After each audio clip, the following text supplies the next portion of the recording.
அனைவருக்கும் இனிய அதிகாலை அன்பு வணக்கங்களை தெரிவித்துக் கொள்கின்றேன். ஆஹ் டாக்டர் இளங்கோ ஆயுஷ் ஹாஸ்பிட்டல்ல நிறைய விஷயங்களை முன்னிறுத்தி கொண்டிருந்தாலும் கூட முக்கியமாக தர்மத்தை முக்கியமாக முதன்மைப்படுத்தி பேசி வருகிறோம். ரொம்ப பேருக்கு நம்ம சொல்லிட்டு இருக்கோம். அதுல பர்டிகுலரா நேற்றைய தினம் இந்த தர்மத்தை பற்றி பேசுகின்ற பொழுது எனக்கு என்ன தோணுச்சு அப்படின்னாக்க, தர்மம் நாம யாருக்கு செய்யறோம் அப்படின்னாக்க, இப்போ ஒருத்தர் வீட்டு வாடகை வாடகை வீட்டில் குடியிருக்காரு அப்படின்னா, அவரு அந்த வீட்டு ஓனருக்கு நிச்சயமா தர்மம் செய்ய மாட்டார். ஓனர்கிட்ட போயிட்டு இருந்தாங்க அதை வச்சு அப்படின்னு கொடுக்க மாட்டார். தர்மம் யாருக்கு செய்வோம் என்றால், யார் செய்கிறாங்களோ அவங்களை விட கீழ்மட்டத்தில் இருப்பவர்களுக்குத்தான் செய்கிறார்கள். அப்போ தர்மம் செய்வதனுடைய பேசிக் இன்விசிபிள் மாராலிட்டி அப்படின்னு என்ன இருக்கும், அதாவது நமக்கு தெரிந்து கொள்ள முடியாத ஒரு செய்தி என்னவா நான் பார்த்துக்கிறேன் அப்படின்னா, அப்போ நாம எவ்வளோ கவலையில் இருக்கோம், கஷ்டத்தில் இருக்கோம், பிரச்சனைகள் இருக்கும், அதையும் மீறி நாம யாரோ ஒருத்தர் கொடுக்குறோம் இல்லையா, அப்படி கொடுக்கின்ற பொழுது நம்மிடமிருந்து வாங்குபவர்கள் நம்மை விடவும் அடுத்த நிலையில் இருக்கிறார்கள். கீழ்மட்டம் அப்படின்னு சொல்ல முடியாது, நம்ம விட கீழ் அப்படி ஹரிசான்டலா இருக்கும்போது நம்ம விட அடுத்த கட்டத்தில் இருக்கிறார்கள். அப்போ கண்ணதாசன் சொன்ன மாதிரி, உனக்கும் கீழே உள்ளவர் கோடி நினைத்து பார்த்த நிம்மதி நாடு அப்படிங்கிற மாதிரி, அப்ப நீங்க தர்மம் யாராருக்கெல்லாம் கொடுக்குறீங்களோ நீ அத்தனை பேர் நினைச்சு பார்த்தீங்கன்னா உங்களை விட கீழ்மட்டத்தில் இருக்கிறவங்களா தான் இருப்பாங்க. அப்படி இருக்கும்போது தான் உங்கள்கிட்ட வாங்குவாங்க. அப்படிங்கிறத நாமளும் செய்வோம். அப்போ எவ்வளவு பிரச்சனைகள் கவலைகள் இருந்தாலும் கூட நம்மை விடவும் இந்த உலகில் வாழ தகுதி உடையவர்களாக எத்தனையோ ஆயிரக்கணக்கானவர்கள், எத்தனையோ லட்சக்கணக்கான பேர்கள் இருக்கிறார்கள் அப்படிங்கிற ஒரு செய்தியும் தர்மத்தினுடைய அந்த தர்மம் செய்கின்ற பொழுது ஒரு செய்தியை நாம் புரிந்து கொள்ள முடிகிறது. அவரும் வாழ முடியுது. இவ்வளோ அவர் தர்மம் கொடுக்கின்ற அவரோட உயர்ந்த இடத்தில் இருக்கிற நாமளே இவ்வளவு கஷ்டத்துல இருக்கும்போது நம்ம கிட்ட வாங்கி ஒருத்தர் அவருடைய வாழ்க்கையை சர்வை பண்றாரு அப்படின்னா, அப்ப நம்மளை விட அவங்க சிறந்த கான்பிடென்ட் உள்ளவங்க அப்படிங்கிறத நம்மளால புரிஞ்சிக்க முடியுது.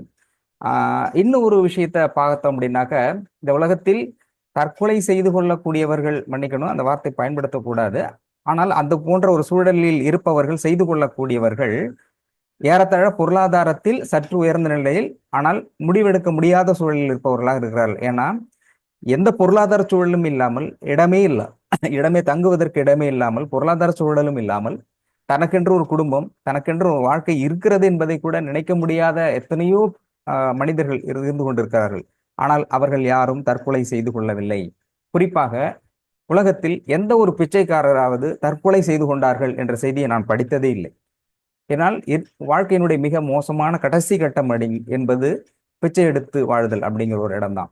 ஆனால் எந்த ஒரு பிச்சைக்காரரும் தான் தற்கொலை செய்து கொண்டார்கள் அப்படிங்கிற செய்தியே வரலாற்றில் கிடையவே கிடையாது. நான் என்னோட செய்தி சேகரிப்புல பார்த்தாக்க, அவர்கள் எப்படியாவது வாழ முடியும் என்று இருக்கிறார்கள். யாரையோ ஒன்றை எதிர்பார்த்து கொண்டிருக்கிறார்கள்.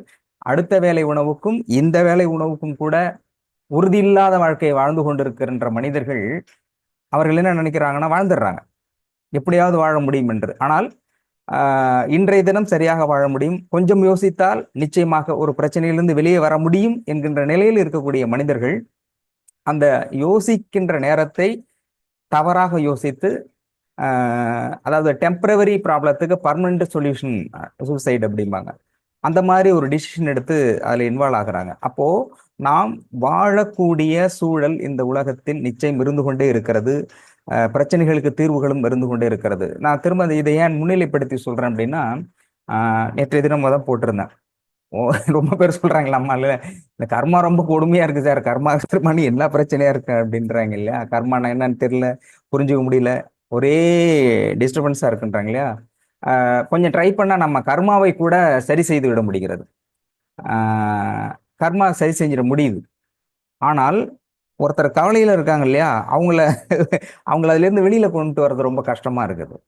ஏன்னா அவர்கள் அதிலிருந்து வெளியே வருவதற்கு முதலில் மனதளவில் தயாராக இல்லை, மனதளவில் அவர்கள் தயாராகவில்லை. அப்போ இந்த நிகழ்ச்சியினுடைய முதல் குறிக்கோளை நாம் என்ன சொல்றோம்னா, பி ஏ கான்பிடென்ட், மகிழ்ச்சியாக மனதை வைத்துக் கொள்ளுதல். அடுத்தது துணிவு, தீர்வு. நிச்சயம் தீர்வு இருக்கு அப்படிங்கிறத நோக்கி தான் போறோம், தீர்வும் கொடுக்க முடியும். எதுக்கு நான் சொல்றேன்னா, ஒரு அப்ரிசியேஷனுக்காகவோ ஒரு டயத்துக்கு மோட்டிவேஷனுக்காகவோ சொல்லலை. இறைவன், சித்தர்கள், தேவதைகள் இவர்களோட தொடர்போடு டாக்டர் ஐயா அவர்கள் சொல்றாங்க, நான் அப்படிங்கிறது மக்களில் உங்களில் ஒருவனாக இருந்து கொண்டு இந்த பிரச்சனைகளை அணுகி கொண்டிருக்கிறேன். அதை டாக்டர்கிட்ட சொல்றேன், அந்த இடத்துல மட்டும் இருக்கிறேன். அது அவர் எனக்கு சொல்றது. அப்போ ஒவ்வொருத்தரோட பிரச்சனையும் நான் கேட்கிறேன். இவங்க இப்படி பண்ணிட்டு இருக்காங்களே, இவங்களுக்கு எப்படி சொல்யூஷனு? இவங்க முடியவே இல்லைங்களா? நாளைய பொழுது இன்னைக்கு ஒரு விஷயத்த கூட அவங்களால ஃபேஸ் பண்ண முடியாது, எப்படி பண்ண முடியும் அப்படிங்கும்போது சில விஷயத்துல சொல்றேன். இப்படி இருக்குது, இப்படி பண்ணணும்னா அவங்க பண்ண மாட்டேங்கிறாங்க. அப்போ அதை செய்ய வேண்டியது அப்படிங்கிறது கர்மா. ஆனால் அந்த முடிவுக்கு அவர்கள் வர வேண்டும். அதுக்கான பின்னாடி அதுக்கப்புறம் என்ன நடக்குதோ அதை சரி செய்வதற்கான வேலையை நம்ம செஞ்சுக்கிட்டு இருக்கோம். ஆனால் அந்த கணம் பி பிரசன்ட் இருக்கு இல்லையா, அந்த டிசிஷன் எடுக்க வேண்டியது அவர்கள். ஆனால் அதை அவர்கள் எடுக்க தயங்குகிறார்கள். அதை எடுக்க முடியவில்லை என்று கவலையை மட்டுமே கட்டி கொண்டு இருக்கிறார்கள். அப்போ அதைத்தான் கேள்வி பதிலாகவும் பல விஷயங்களாகவும் சொல்லி கொண்டிருக்கிறது. இந்த உலகில் அனைத்தும் தீர்மானிக்கப்பட்டிருக்கிறது, ஆனால் கவலை மட்டுமே கொடுப்பது கடவுளுடைய வேலை இல்லை. ஆக கொஞ்சம் சற்று யோசித்தால் அந்த எந்த பிரச்சனைக்கும் முடிவுகள் இருக்கிறது, தீர்வுகள் இருக்கிறது அப்படிங்கிறத தெளிவா சொல்றதுக்காக இதை நான் சொல்றேன். இன்னும் எலாபரேட்டா திங்க் பண்ணணும் அப்படின்னாக்க, நேற்றைய ஒரு பதிவு போட்டிருந்தேன். அதாவது நம்ம நட்சத்திர ஒளிகள் பார்க்குறோம், வானில் நிறைய நட்சத்திரங்கள் பார்க்குறோம். இன்றைய பரபரப்பான சூழலில் ரொம்ப பேர் வானத்தை பார்க்கறதே மறந்துடுறாங்க. நீங்க நான் ரொம்ப பேரை கேட்டிருக்கேன், கிழக்கு எந்த பக்கம் இருக்குன்னா பர்மனண்டா இருக்கிற எத்தனை பேர் கிழக்கா, அது எங்க இருக்குன்னு தெரியலையா, அது எங்க இருந்தா நமக்கு என்ன, அதனால என்ன பெனிஃபிட், கிழக்குன்னா எங்க இருக்குன்னு தெரியல. ஓடிக்கிட்டே இருக்கிறதுல வானத்தை எத்தனை பேர் டெய்லி பார்த்துருக்கீங்க அப்படின்னு கேள்வி கேட்டா ரொம்ப பேர் வானமா அதான் மேலதான் இருக்கு. சரி, நீ எத்தனை தடவை பார்த்துருக்க வானத்தை பார்க்கறதோ நட்சத்திரம் பார்க்கறதோ, ஒரு அண்ணாந்து ஒரு நிமிஷம் ஒரு ஒரு செகண்டாவது பார்த்துருக்கியான்னா? டெய்லி வானத்தின் கீழே நாம் வாழ்ந்து கொண்டிருந்தாலும் ஒரு நிமிடமாவது வானத்தை பார்க்கக்கூடிய அந்த யோசனை யாருக்கும் வர்றதில்லை. ஏன்னா வாழ்க்கை அவ்வளவு வேகமாக ஓடிக்கொண்டே இருக்கிறது, நாமும் அதன் கையை பிடித்து ஓடிக்கொண்டே இருக்கின்றோம். அதனால நமக்கு முன்னாடி இருக்கிறது பின்னாடி இருக்கிறது எதையுமே நாம் கண்டுகொள்வதில்லை. ஆக அந்த செய்தியில நாம் போட்டிருந்த விஷயம் என்னன்னா, ஒரு வானத்தில் இரவில் நாம் பார்க்கின்ற நட்சத்திர ஒளி, ஒரு நட்சத்திரோட ஒளி ஒவ்வொன்றும் ஒவ்வொரு டிஸ்டன்ஸ்ல இருந்து வருது. அதுல சில நட்சத்திரத்தினுடைய ஒளிகள் பல லட்சம் ஆண்டுகளாக அப்படி கிராஸ் பண்ணி போகுது. மின்னி மறைகின்ற அந்த ஒளியினுடைய தூரம் அப்படிங்கிறது நல்லா கவனிங்க, பல லட்சம் கிலோமீட்டர், பல லட்சம் ஆண்டுகளாக அந்த டிராவல் பண்ணி அந்த ஒளி வந்துகிட்டு இருக்குது. பல லட்சம் ஆண்டுகளாக டிராவல் பண்ணி வருது. ஒளியினுடைய வேகம் ஒரு நிமிஷத்துக்கு 3 லட்சம் கிலோமீட்டர், ஒரு நிமிஷத்துக்கு 3 லட்சம் கிலோமீட்டர். அப்போ பல லட்சம் ஆண்டுகளாக ஒரு ஒளி டிராவல் பண்ணிட்டு இருக்குன்னா, இந்த பிரபஞ்சத்தினுடைய தூரம் எவ்வளவு இருக்குன்னு யோசிக்க முடியுங்களா? ஒரு செகண்ட் தானே, ஒரு நிமிஷத்துக்கு 3 லட்சம் கிலோமீட்டர் லைட் பாஸ் ஆகுது, வேகம் மறந்துட்டு 3 லட்சம் கிலோமீட்டர். அதே அந்த லைட்டுங்கிறது வர்றதுக்கு பல லட்சம் கிலோமீட்டர், பல லட்சம் ஆண்டுகளாக டிராவல் பண்ணி வருதுன்னு சொல்றாங்க. அப்போ இந்த பிரம்மாண்டம், இந்த பிரபஞ்சம் அப்படிங்கிறது கோடான கோடான கோடான எவ்வளவு வேணாலும் போட்டுக்கலாம், அவ்வளோ பறந்து விரிந்திருக்குது. அப்போ அவ்வளோ பறந்து விரிந்த பிரம்மாண்டமான பேரண்டத்தினுடைய இந்த பிரபஞ்சத்துல இந்த பூமி அப்படிங்கிறது ஒரு டாட், ஒரு தூசி அளவு கூட கிடையாது பூமியை. அப்போ ஒரு தூசி அளவிற்கு கூட பொறுமானம் இல்லாத இந்த பூமியில் வாழக்கூடிய நாம், நம்முடைய வாழ்வை அப்படிங்கிறதும் அதிகபட்சம் 100-120 ஆண்டுகள். அதோட கம்பேர் பண்ணும்போது pass on the cloud, pass on the light, அப்படி கிராஸ் பண்ணிட்டு போகும். நாமே நிலையில்லாத ஒரு சூழலில் வாழ்ந்து கொண்டிருக்கின்ற பொழுது நம்மிடம் இருக்கின்ற இந்த பிரச்சனைகளும் கவலைகளும் எப்படி நிரந்தரமா இருக்க முடியும்? இது ஒரு கான்பிடென்டாகவோ வேற எதுக்காக சொல்லல, ரியாலிட்டி என்ன அப்படிங்கிறத புரிஞ்சுக்கணும். அப்போ ஏற்கனவே பலமுறை சொல்லி எல்லா பிரச்சனைகளுக்கும் தீர்வு இருக்குது, அதுவும் இந்த இடத்துக்கு நீங்க வந்திருக்கே அப்படிங்கும்போது பி கான்பிடென்ட், நிச்சயமாக அதுக்கு தீர்வு இருக்குது. அந்த தீர்வுகளையும் அதை நோக்கி நீங்கள் பயணப்படுவதற்கான வேலைகள் மட்டுமே இங்கே நடந்து கொண்டிருக்கிறது. டிலே ஆகலாம், ஆனாலும் அந்த டிலே அப்படிங்கிறது டியூ டு த ஒரு ஃபேக்ட் அப்படின்னு தான் சார் சொல்லியிருக்கிறாங்க. அப்போ முதலில் எது எப்படியாக இருந்தாலும் நாம் முதலில் மனதை மகிழ்ச்சியாக வைத்து கொண்டால் அந்த மனமே நீங்கள் அடுத்ததாக செல்வதற்கு, பாசிட்டிவாக நேர்மறையோடு செல்வதற்கான வழியை உங்கள் மனமே காட்டி கொடுக்கும். இன்னும் தெளிவாக சொல்வென்றால், இறைவன் என்பவன் ஒவ்வொருவருடைய மனங்களின் மூலமாக மட்டுமே செயல்படுகிறார். இறைவன் இருப்பிடம் என்பது மனம். அப்ப எந்த ரியாக்ஷனுக்குன்னா, ஒருவர் செய்த பாவ புண்ணியத்தின் அடிப்படையில் தான் இறைவன் மனதை வழிநடத்துகிறார். அப்ப இறைவனை பார்க்க வேண்டும் என்றால் மனதை பார்த்தால் போதும் அப்படிங்கிற செய்தி. ஆக முதல்ல கான்பிடென்டா இருங்க, மகிழ்ச்சியாக இருங்க அப்படிங்கிற செய்தியை சொல்றோம். இன்னொன்று, ஏற்கனவே கார்மிக் எக்ஸ்சேஞ்சை பத்தி ஒரு சொல்லியிருந்தேன், 2-3 நாள் அதை டச் பண்ண முடியல. அதான் சொல்லியிருந்தாங்க இல்லையா, ஒருத்தர் என்ன சொன்னாங்க, நம்ம ஆட்கள் மாதிரி நான் கடவுளை எவ்வளவு கும்பிட்டுக்கிட்டு இருக்கேன், எவ்வளவு வேண்டிக்கிட்டு இருக்கேன், தியானம் எல்லாம் பண்ணிக்கிட்டு இருக்கேன், குண்டலினி வரைக்கும் போயிட்டேன், ஆனா இந்த பிரச்சனையில இருந்தும் கவலையில் இருந்தும் விடுபட முடியல அப்படின்ட்டு ஒருத்தர் வந்து கடவுள்கிட்ட போய் வேண்டுறார். கடவுளே, என்ன பண்ணுவேன்னு தெரியாது, கடைசி ஆஃபரா உனக்கு ஒன்று வைக்கிறேன், இந்த பிரச்சனை கொஞ்சம் நம்மகிட்ட இருந்து தள்ளி விட்டுரு, எப்படியே காட்டி விட்டுரு. நான் எனக்கு கர்மா பத்திலாம் தெரியுது, ஸோ நல்லதெல்லாம் பண்றேன், தர்மம்லாம் பண்றேன், எப்படியே நம்மளை காட்டி விட்டுரு இந்த பிரச்சனையில இருந்து, வாழ்கின்ற வரையும் கொஞ்சம் நிம்மதியாவது இருந்துட்டு போறேன் அப்படின்னு வேண்டுதல் வைக்கிறாரு. வேண்டுதல் வைக்கும்போது வேண்டுறாரு, மாமனாரே தயவு செஞ்சு என்னோட பிரச்சனையை சரி பண்ணி கொடுங்க அப்படின்னோடனே சிவபெருமான் வந்து அப்படியே எல்லா வியூவும் பார்க்கும்போது மாமனாரேன்னு சொன்னவொடனே அவரு ஜர்க் அடிச்சு, எல்லாம் அப்பனையும் தானே வேண்டுவாங்க, இந்த மாமனாரே வேண்டுறான், ஏறாது அப்படின்ட்டு பாக்குறாரு. பார்க்கும்போது அப்புறம் கிட்ட நம்பால ஒருத்தன் பேசிட்டு இருக்கான். உடனே சிவபெருமான் சொல்லி, தயவு செஞ்சு கொஞ்சம் கண்ணை தர அப்படின்னு. அவரு யாரு, கடவுளா அப்படின்னு. ஆமா நானு. அவன் கேட்டிருக்கான், இந்த பாம்பெல்லாம் காணுமே, அது எங்க அப்படின்னு. இருப்பா, நீ 5 மணிக்கெல்லாம் ஏஞ்சி வந்துடுற, அது ரெஸ்ட் எடுக்க போயிருக்கு, நாம தான் ரெஸ்ட் எடுக்கலாம், நம்ம கூட வர்றவங்களா அது ரெஸ்ட் எடுக்கட்டும், முதல்ல உன் பெரிய அது என்ன மாமனாரே என்ன கேட்குறியே அப்படின்னப்போ அவன் சொல்றான், மாமனார் நான் சொல்லுது, என் ஒய்ஃப் உங்களை அப்பனே சிவனே அப்பனே முருகான்னு வேண்டிக்கிட்டு இருக்கு, முறைப்படி பார்த்தா அவங்களுக்கு நீ அப்பாவா இருந்தா எனக்கு நீ மாமனாரா தானே இருக்கணும் அப்படின்னு. பரவாயில்லையா, லாஜிக்கா யோசிக்கிறீங்க, கரெக்ட் அப்படின்ட்டு டக்குன்னு கிளம்பிட்டாரு. இவன் பிரச்சனை பத்தி சொல்லாங்க அவர் போயிட்டாரு. அவன் சொன்னான், கடவுளே, நான் வந்ததே பிரச்சனை சொல்றது, நீ காது கூட அங்கதான் காதல கேட்கல, இன்னைக்கு நேரடியா வந்த இன்னையும் பார்க்க முடியலையே அப்படின்னு திரும்பவும் வேண்டான். வேண்டும்போது அடுத்தது சொல்றாரு. எப்படி வேண்டாரு அப்படின்னா, தெரியாத ஒன்ன தெரிய வைக்கிற ஒன்னே தெரியாது, அந்த தெரியாததும் ஆகிய கடவுளே அப்படின்னு கும்பிடுறாரு. கடவுளுக்கு ஜர்க் ஆயிடுச்சு. இது என்னது, எல்லாரும் பிரைஸ் பண்ணுவாங்க, அண்ட பிரம்மாண்டத்தினுடைய அதிபதியா அப்படி இப்படி எல்லாம் வேண்டுவாங்க. இன்னும் டைரக்டா சித்தர்கள் வந்து பித்தா அப்படின்லாம் திட்டுவாங்க. எப்படி இருந்தாலும் அர்த்தம் டைரக்டா புரியும். இவர் சொல்றது ஒண்ணுமே புரியலன்னு திரும்பவும் வீட்டு மட்டும்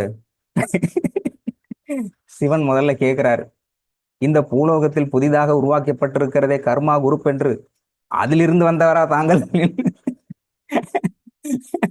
அப்படின்னு கேட்டிருக்காரு. அவன் சொல்றான், எப்படி கடவுளை ஈஸியா கண்டுபிடிச்சிட்டீங்க என்னன்னு, இந்த மாதிரி கேள்வியெல்லாம் அவங்க தான் கேட்பாங்க, இது எனக்கே புரியல, ஏன்னா கர்மா அப்படிங்கிற சப்ஜெக்ட் கடவுளுக்கே கன்ஃபியூஷனா இருந்து நீ அதை படிச்சுக்கிட்டு இருக்கிறதுனால நீ கேள்வி அந்த மாதிரி தான் கேட்கிற, நீ சொன்னதை திருப்பி சொல்லு, அர்த்தத்தை சொல்லு அப்படின்றார். அப்போ அவன் சொல்றான், தெரியாத ஒன்றை தெரிய வைக்கிற ஒன்றே தெரியாது, அந்த தெரியாததுமாகிய என்ன போதும், தயவு செஞ்சு எனக்கு நிறைய டியூட்டி இருக்குது, அது விளக்கத்தை சொல்லும் போது அப்ப சொல்றான், சிவனே நீங்க மனிதனா இருந்து நான் சொல்றதை ஃபாலோ பண்ணுங்க, சரி ஓகே அவன்ட்டு. இப்போ கண்ணை திறந்துருக்கீங்க, கண்ணை மூடுங்க அப்படின்னா சிவபெருமான் கண்ணை மூடுறாரு. கண்ணை மூடணுன்னே ஒரு விரலை காட்டுறான், இது எத்தனை அப்படின்னோடனே கண்ணை முன்னா எப்படி தெரியும், அவர் தெரிலன்றாரு. அடுத்தது 3 விரலை காட்டுறான், இது எத்தனை அப்படின்றா, அவருக்கு தெரிலன்றாரு. உடனே 5 விரலை காட்டுறான், இது எத்தனை, நான் அதான் சொல்லிட்டேனே தெரியலப்பா, கண்ணை மூடிட்டு இருக்கும்போது எப்படி தெரியுன்றாரு. மகிழ்ச்சி அப்படின்ட்டு உனக்கு சொன்ன, இப்ப கண்ணை திறக்கிறார், இப்ப காட்டுறாரு, இது எத்தனை அப்படின்னு 1, அடுத்து இது எத்தனை 3, இது எத்தனை 5, வெரி குட் அப்படின்னு சொல்றான். முதல்ல உங்களுக்கு நான் காட்டின விரல் தெரியல, தெரியாத ஒன்று, தெரியாத ஒண்ணு. அடுத்தது உங்களுக்கு 1, 3, 5 காட்டுறேன் தெரியுது, ஆமா, தெரியாத ஒண்ணு தெரிய வைக்கிறது. அப்ப தெரியாத உங்களுக்கு விரல் தெரியல, இப்ப தெரிய வச்சது எது அப்படின்னு அவர் சொல்றாரு, கண்ணு தான் அப்படின்றாரு. கண்ணை மூடும்போது தெரியல, கண்ணை திறக்கும்போது தெரியுது. அப்போ தெரியாத ஒன்றை தெரிய வைக்கிற ஒன்று இருக்கு இல்லையா, அப்படி சொல்லிட்டு அவர் சொன்னாரு, இப்போ கை தெரியுது, தெரியுதா, கால் தெரியுது, ஆள் எல்லாமே தெரியுறாங்க, இதெல்லாம் தெரிய வைக்கிறது கண்ணு, அந்த கண்ணு உங்களுக்கு தெரியுதா அப்படின்னு கேக்குறான். அவரு போதும், கண்ணு தெரியாது, நம்ம கண்ணை நம்மளே பார்க்க முடியாதே அப்படின்னாரு. அப்ப அவன் சொல்றான், அதைத்தான் நான் சொன்னேன், தெரியாத ஒன்றை கண்ணு மூடிட்டு இருக்கும்போது தெரியாது, தெரிய வைக்கின்ற ஒன்று, அப்ப கண்ணு, தெரியாத ஒன்றை தெரிய வைக்கிற ஒன்றே நமக்கு கண்ணு தெரியாது, தெரியாத ஒன்றை தெரிய வைக்கிற ஒன்றே தெரியாது, அந்த தெரியாததுமாகிய, அப்போ என்னுடைய கண்ணாக இருக்கின்ற சிவனே என்று வாழ்த்தினேன் அப்படின்னா, தயவு செஞ்சு கண்ணான சிவனேன்னு சொல்லிட்டு போயிடு, அதை விட்டுட்டு இவ்வளவு கன்ஃபியூஷன் வேண்டாம் அப்படின்னு அவருக்கு சொல்லிட்டு, சரி உன்னுடைய ஆஃபர் கேட்கிறாரு. அவனை சொல்றான், தொடர்ச்சியாக பேசலாம். சீஃப் டாக்டர் வந்துட்டாங்க, நிகழ்ச்சி தொடரும்.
அனைவருக்கும் வணக்கம்.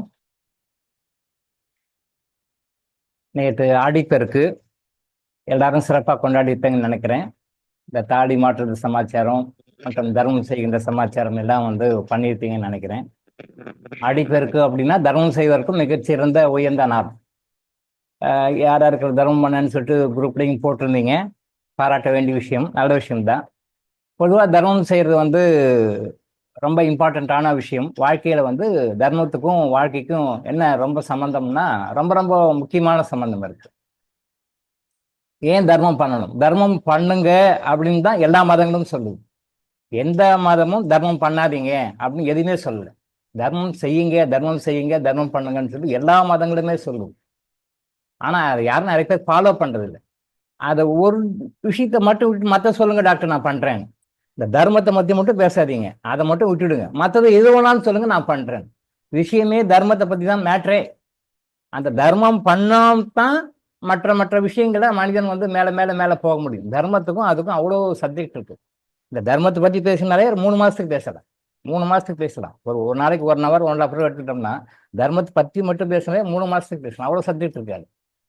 ஏன் தர்மம் அப்படின்னா வாழ்க்கையில நம்மளுடைய எல்லா சுகங்களுக்கும் துக்கங்களுக்கும் பின்னாடி ஒரு ரெமடின்னு சொல்லி பார்த்தோம்னா, நீங்க வாழ்க்கையில ஒரு மனிதருக்கும் ஒரு பிரச்சனை இருக்கு. ஒரு பிரச்சனை இல்லை, பல பிரச்சனை ஒருத்தருக்கும். ஒருத்தருக்கு இருக்கிற பிரச்சனை ஒருத்தருக்கு இருக்காது. ஒருத்தருக்கு இருக்கிற பிரச்சனை ஒருத்தருக்கு இருக்காது. என்டையர் டிஃப்ரெண்ட் பிரச்சனை இருக்கும். பட் இந்த பிரச்சனைகளுக்கு என்ன சொல்யூஷன் பண்றது, என்ன செய்யறது, என்ன தெரியலன்னு இருப்பாங்க. ஒரு பிரச்சனைக்கும் ஒரு தீர்வு இருக்கு. பட் ஒரு பிரச்சனைக்கும் ஒரு தீர்வு இருக்கு. பட் எல்லாத்துக்கும் ஒரு பொது தீர்வு, சர்வரோக நிவாரணின்னு சொல்லுவாங்க இல்லையா? சர்வரோக நிவாரணின்னா என்னன்னா எல்லா நோய்களுக்கும் அது கொடுக்கலாம்.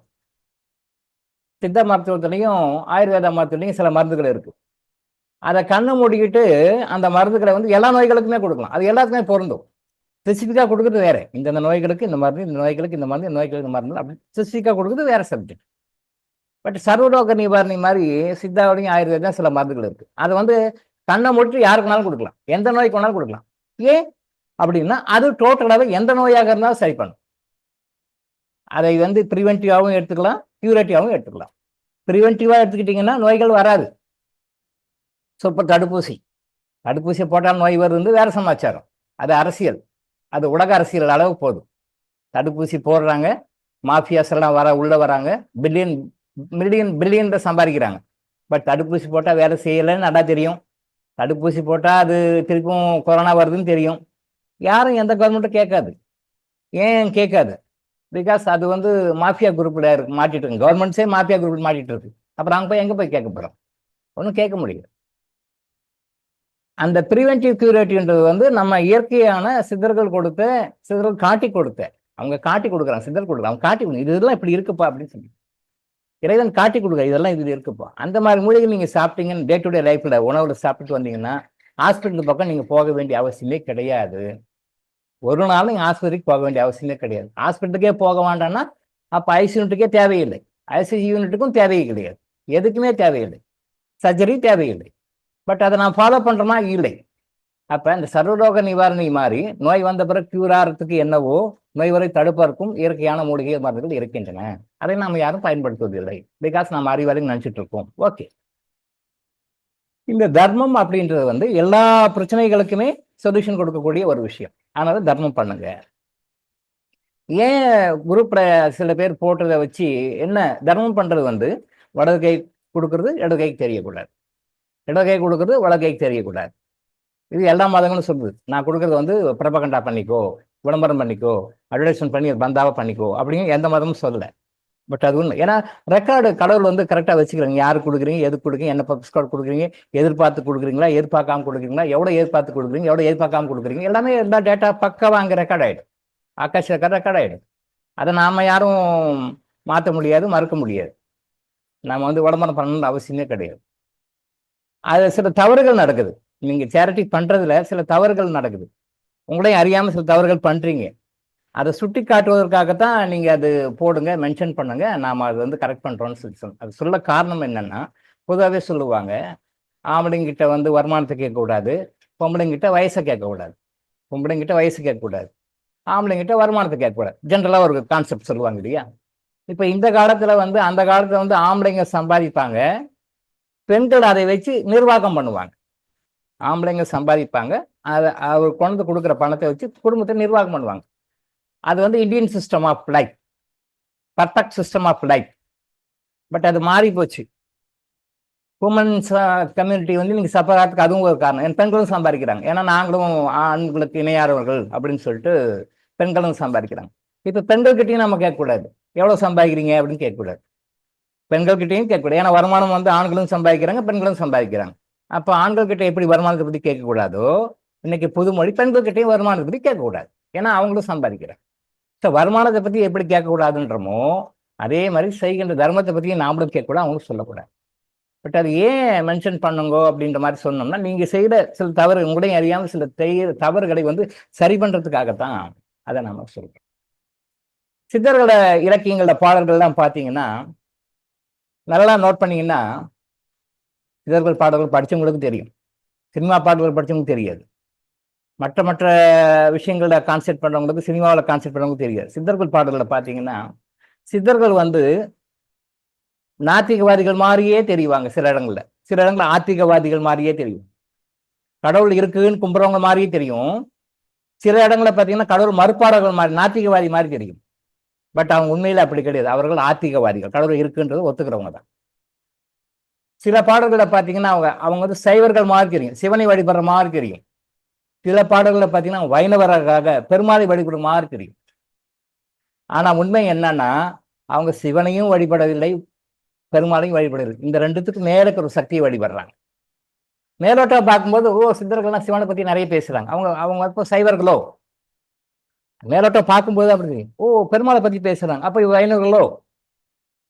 அப்படி கிடையாது. இரண்டையும் தாண்டி ஒரு ஒரு சக்தி இருக்கு. அந்த சக்தியை வணங்குகிறவர்கள் அவர்கள். எஸ், சைவர்களா வைணவர்களா பெரிய சண்டை நடக்குதுல்ல, பாக்குறோம்ல நாம. இவங்களுக்குள்ளே வெட்டி மடிக்கிறாங்க, அவங்களுக்குள்ளே வெட்டி மடிக்கிறாங்க. இவங்க மேல அவன் கேஸ் போடுறான், அவங்க மேல இவன் கேஸ் போடுறான். யானைக்கு வந்து வடகலை நாமம் போடுறதா இடகலை நாமம் போடுறதான்னு கேஸ் நடக்குது. யானைக்கு வடகலை நாமம் போடுறதா இடகலை நாமம் போடுறதா கேஸ் நடக்குது. கோர்ட்ல கேஸ் போயிட்டு இருக்கு. இது எங்க போய் சொல்லுவீங்க? இத தெரியல, அறியாமை, என்னன்னு புரியல. அதனால இது என்னுடைய வடகலை நாமம் தான் போடணும் ஒரு குரூப், இடகலை நாமம் தான் போடணும் ஒரு குரூப். இப்படி தெரியாம பண்ணிட்டு இருக்காங்க. பட் அங்க தர்மம்ன்ற ஆஸ்பெக்ட்ல வரும்பொழுது, தர்மம் வந்து ஏன் பண்ணணும் அப்படின்னு சொல்லி சொன்னா, கடவுள் வந்து ஒரு ஃபைனான்சியர் வச்சுக்கோ, அவர் வந்து ஃபைனான்சியர். அவர்கிட்ட நீங்க பணத்தை ரீபே பண்ணணும், பணத்தை வந்து ரீபே பண்ணணும். நீங்க என்ன நினைக்கிறீங்க? ஃபுல் பேமெண்ட் கொடுக்காம ஒரு இஎம்ஐ மட்டும் கட்டிடுறீங்க. ஒரு 20 இயர்ஸ் இஎம்ஐ போடுறீங்கன்னா இஎம்ஐ மட்டும் கட்டிட்டு நான் கொடுத்துட்டேன் ஹாப்பி அப்படின்னு நீங்க க்ளோஸ் பண்ணா, அவர் க்ளோஸ் பண்ணுவார் அக்கௌண்ட்டை, பெண்டிங்லேயே காட்டிட்டு இருக்கோம். வாங்கினது 20 lakhs. ஒரு உதாரணத்துக்கு சொல்றேன், ஒரு கால்குலேஷனுக்காக சொல்றேன். 20 lakhsனா ஒரு வருஷமும் நீங்க 1 lakh கொடுக்கணும். இன்ட்ரெஸ்ட் சேர்ந்து ப்ளஸ்ஸாக வரும், அது வேற சமாச்சாரம். ஒரு எக்ஸாம்பிளுக்காக அண்டர்ஸ்டாண்டிங்காக சொல்றேன். 20 lakhs வாங்குறீங்க, உங்களால் பேமெண்ட் பண்ண முடியாது. ஸோ 1 lakh 20 months கொடுங்க. நீங்க 2 மாசம் கொடுக்குறீங்க, 3 மாசம் கொடுக்குறீங்க, லோன் க்ளோஸ் முடிஞ்சு போச்சு அப்படின்னு நீங்க ஃபைலை க்ளோஸ் பண்ணி நீங்க க்ளோஸ் பண்ணீங்க. பட் அங்கே காட்டிகிட்டே இருக்கு, இறைவனுடைய அக்கௌண்ட்ல நீ இன்னும் 3 லட்ச ரூபாய் கொடுத்துருக்கேன், இன்னும் 70 lakhs கொடுக்கணும்னு பாக்கி இருக்கு. அதே மாதிரி கடவுள் அந்த பூமிக்கு அனுப்பும் பொழுது, கடவுள் மனிதனா இந்த பூமிக்கு அனுப்பும் பொழுது பணம் தேவைன்னு அவருக்கு நல்லாவே தெரியும். இந்த பூமியில பிறந்திருந்து இறக்குற வரைக்கும், இறந்த பிறகு வெட்டியானு கூட, அந்த புதைக்கிற எரிக்கிற அந்த சடங்கு செய்யற வெட்டியானு கூட காசு கொடுக்கணும். அதை காசு கொடுத்தா தான் அங்க அது நடக்கும் அப்படின்னு கடவுளுக்கு தெரியும். காசே தான் கடவுளோட, கடவுளுக்கும் அது தெரிய மாட்டான். சினிமா பாட்டு இல்லையா, அது அவருக்கும் தானே தெரியும். அப்ப அந்த பணத்தை வந்து விட்டுடு, பணத்தை சம்பாதிக்காத, பணம் இல்லாம வாடு அப்படின்னு சொல்லலை. சில பேர் அப்படி சொல்லுவாங்க, பணத்துக்கு இம்பார்ட்டன்ஸ் கொடுக்காதீங்க, பணத்தை சம்பாதிக்க அது நெகட்டிவ் கர்மா. அப்படி இல்லை, பணம் தேவை, வாழ்க்கை தேவை. ஆனா எந்த அளவுக்கு அதுக்கு இம்பார்ட்டன்ஸ் கொடுக்கணுன்றதான் முக்கியம். அந்த பாயிண்ட்டை நம்மளால் விட்டுருவான். எந்த அளவுக்கு பணத்துக்கு இம்பார்ட்டன்ஸ் கொடுக்கணும், அதுக்கு எந்த இடத்துல அதை வச்சுக்கணுன்றது இல்லை, அது ஃபுல்லா போட்டுக்கிறாங்க. அங்கேதான் மனுஷன் தப்பு பண்றான், மாட்டிக்கிறான். பணம் தேவை, அதை எப்படி செலவு பண்ணணும், எப்படி சம்பாதிக்கணும். அப்ப கடவுள் என்ன பண்றாரு? நான் உனக்கு பணத்தை கொடுக்குறேன், பணத்தை சம்பாதி, ஆனா என்ன பண்ற, 3/4 பாகத்தை தர்மமா கொடுத்தணும், உன்னை விட்டு வெளியே போயிடணும், நீ கொடுத்துடணும் அப்படின்னு சொல்லி கண்டிஷன் போட்டு அனுப்புறாரு. நாமளும் ஓகே ஓகேன்ட்டு வரோம். ஆனா இங்க வந்தா மறந்துடுறோம். உடனே இங்க வந்துட்டு என்ன பண்றோம்? அதெல்லாம் நான் ஏன் கொடுக்கணும் அப்படின்ட்டு. ஸோ கடவுள் வந்து 33% ஆரம்பிக்கிறாரு. கடைசியில் அவர் தான் இறங்கி இறங்கி இறங்கி வந்து 10% பண்ணுங்கன்றாரு. நான் பல வகை வீடியோவில் சொல்லியிருக்கேன், பல கிளாஸ்லையும் சொல்லியிருக்கேன். அதோட முக்கியத்துவம் கருதி திருப்பி திருப்பி சொல்றேன். 33% ஆரம்பிக்கிறார். பகவத்கீதையில அவர் தான் சொல்லுவார், 33% மூணுல ஒரு பாகத்தை கொடுத்துருப்பா அப்படின்னுவார். நான் கொடுக்க மாட்டேன், சரியாப்பா அப்படின்னு அவர் இறங்கி வரார். இன்னும் கொஞ்சம் கொஞ்சமா இறங்கி இறங்கி வந்து கடைசியில 10% கொடுங்கோன்னு வரார். நீங்க மதங்கள்னு எடுத்துட்டீங்கன்னா, கிரியேட்டர் அப்படின்னு ஒருத்தர் இல்லாத மதம் வந்து இந்து மதம் தான். கிரியேட்டர் அப்படின்னு ஒருத்தர் இல்லாத மதம் வந்து இந்து மதம் தான். எப்படி வந்து கல் தோன்றி மண் தோன்றா காலத்தே தோன்றிய மூத்த தமிழ் மொழின்னு சொல்லுவாங்களோ, கல் தோன்றி மண் தோன்றா காலத்தே தோன்றிய மூத்த மொழி வந்து தமிழ் சொல்லுவாங்க. அதே மாதிரி தமிழ் பிறக்கத்துக்கு முன்னாடி இந்த உலகம் உருவாக்கப்பட்ட போது மொழி அதுக்கு பிறகு உருவாக்கப்பட்டது. இந்த உலகம் உருவாக்கப்பட்டதே கடவுள் வந்து கண்டிஷன் போட்டு தான் உருவாக்குறார். கான்ஸ்டியூஷன் ஆஃப் எர்த் அப்படின்னு சொல்லி போடும்போது அந்த கான்ஸ்டியூஷன்ல ஒரு மனிதன் வந்து அவனுடைய வருமானத்துல 33% கொடுக்கணும் அப்படின்ட்டார். அப்புறம் இறங்கி அமெண்ட்மெண்ட் போடுறாரு. நம்ம சட்டம் எப்படி சட்டத்தில் அமெண்ட்மெண்ட் கொண்டு வரமோ அதே மாதிரி அமெண்ட்மெண்ட் போட்டு அப்படி இப்படியே குறைச்சி கொண்டு வர்றாரு. அப்போ இந்து மதம் தான் முதல்ல வந்தது. அதுக்கு வந்து உருவாக்குனவர் யார், ஸ்தாபகர் யாரும் கிடையாது. ஒரு குறிப்பிட்ட காலத்துல வந்து சில விஷயங்கள் மக்களுக்கு தேவை அப்படின்னு சொல்லும்போது எல்லா மதங்களுமே ஒரு காரணத்தோட வந்தது தான். கிறிஸ்தவ மதம் வருகிறது, அதை உருவாக்கணும் அதே கடவுள் தான். எல்லா மதங்களுமே இந்து மதத்தினுடைய ஒரு பகுதி தான். நீங்க இந்த உலகத்துல எந்த மதம் பார்த்தாலும் அது எல்லாமே all religions are the part of Hinduism. எல்லா மதங்களுடைய கருத்துக்களுமே இந்துயிசம்ல இருக்கு.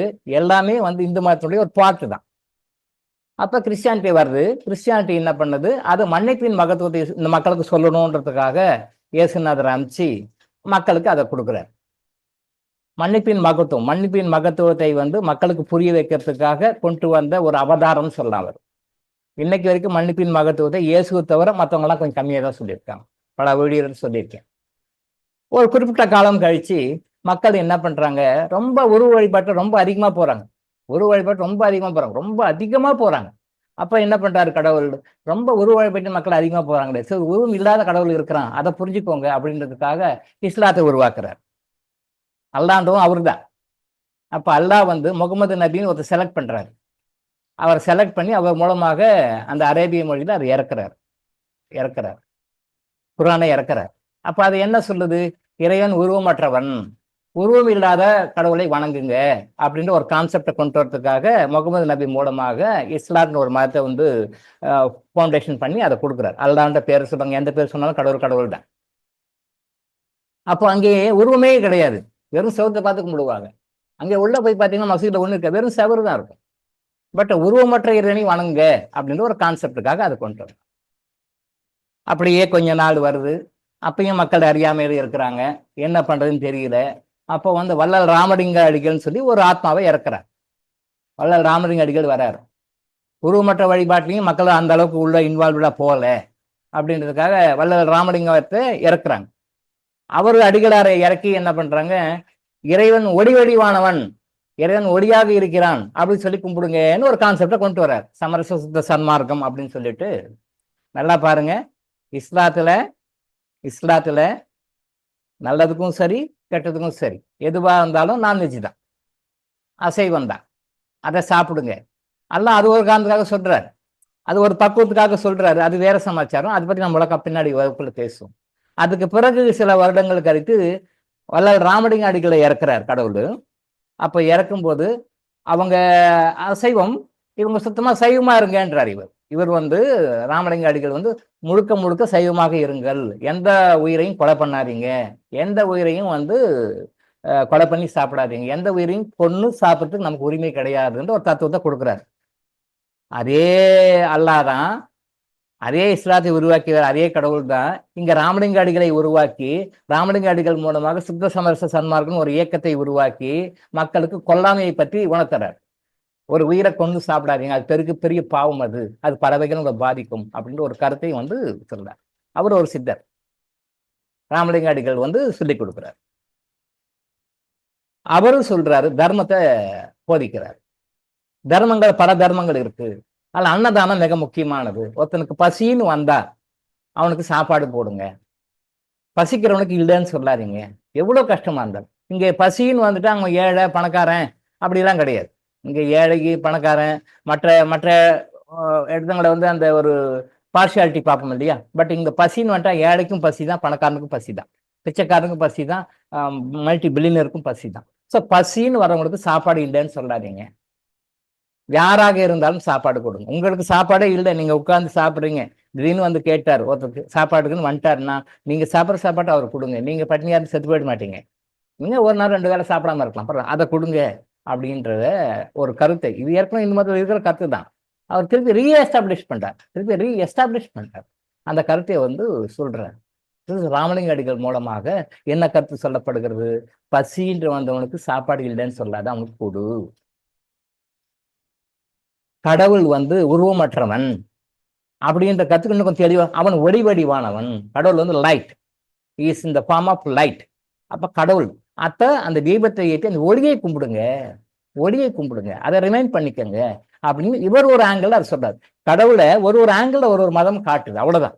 காட்டுவது வந்து வெவ்வேறு மதமாக இருந்தாலும் அது காட்டக்கூடிய வந்து கடவுளை தான். கடவுளுடைய பல்வேறு கோணங்களை, பல்வேறு டிஃப்ரெண்ட் ஆங்கிள்ஸ்ல இருந்து அதை காட்டுது. இப்படி பாருங்க அப்படின்னு சொல்லி.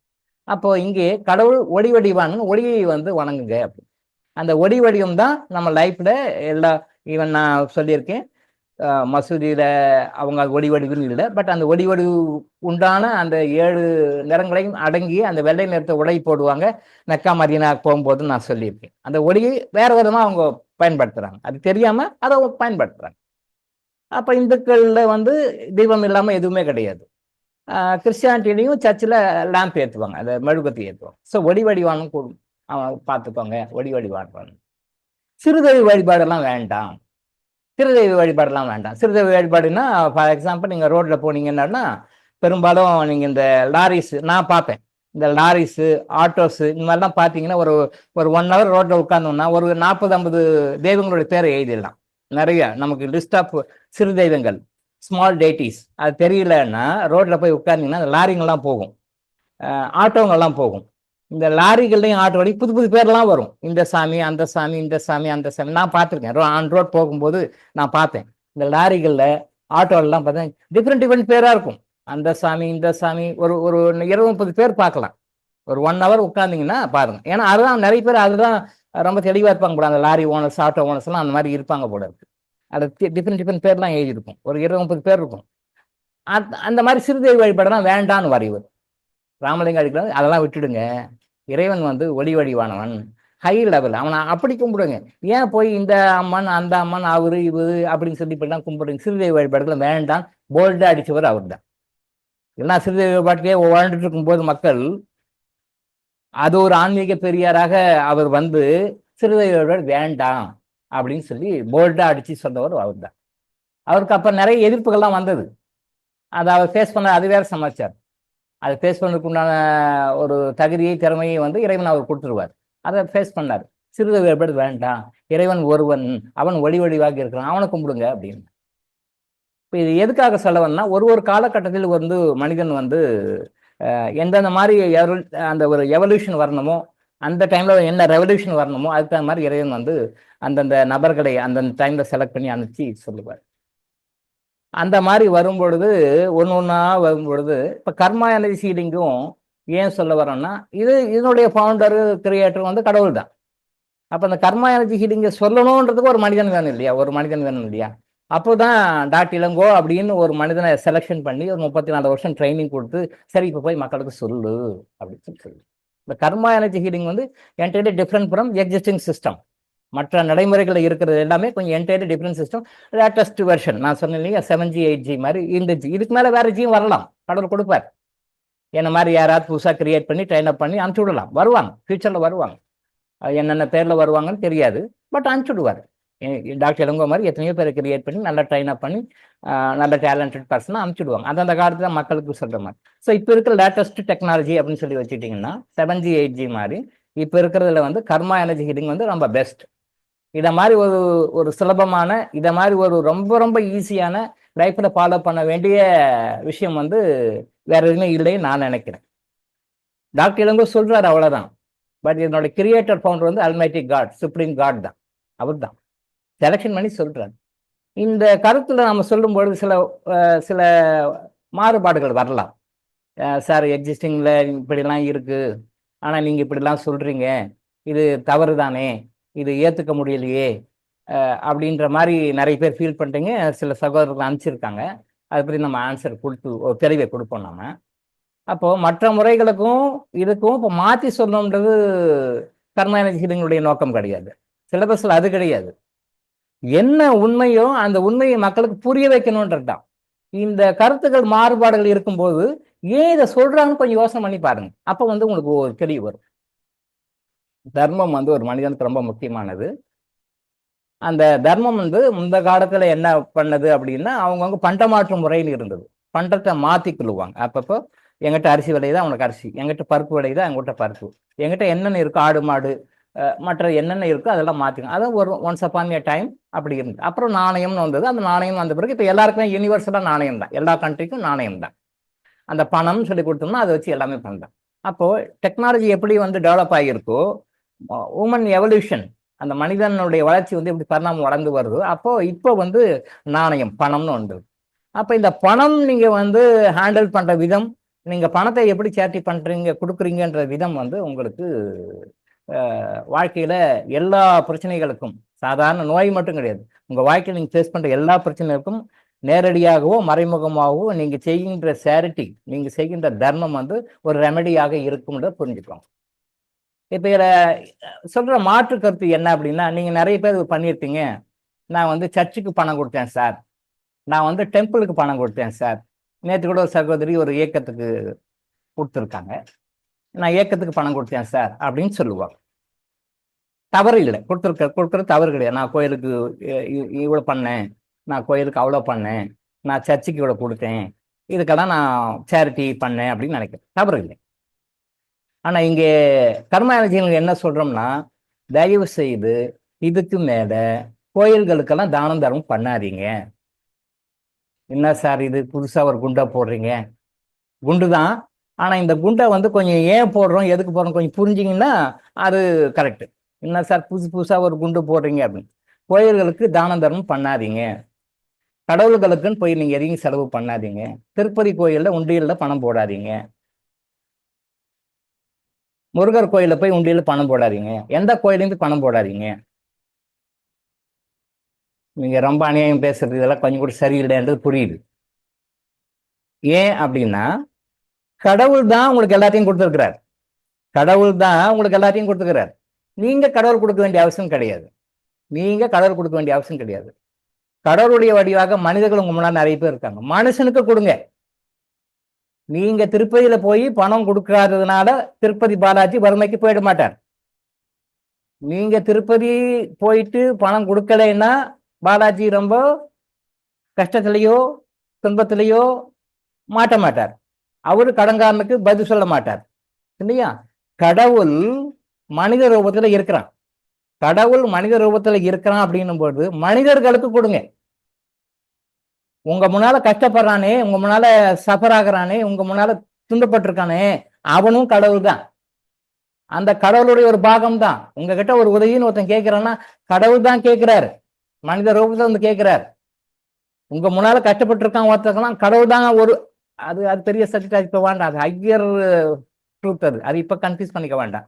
இந்த லெவல்லே நாம் பேசுவோம். அது ஒரு ஹையர் ட்ரூத். கடவுள் தான் உங்க முன்னால கஷ்டப்பட்டு இருக்காரு. மனிதர் ரூபத்துல கடவுள் தான் கஷ்டப்பட்டு இருக்காரு.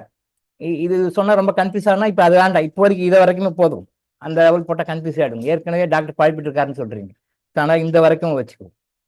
கடவுள் தான் உங்க முன்னால கஷ்டப்பட்டு இருக்கார். கடவுள் தான் முன்னால உதவி கேட்கிறார்.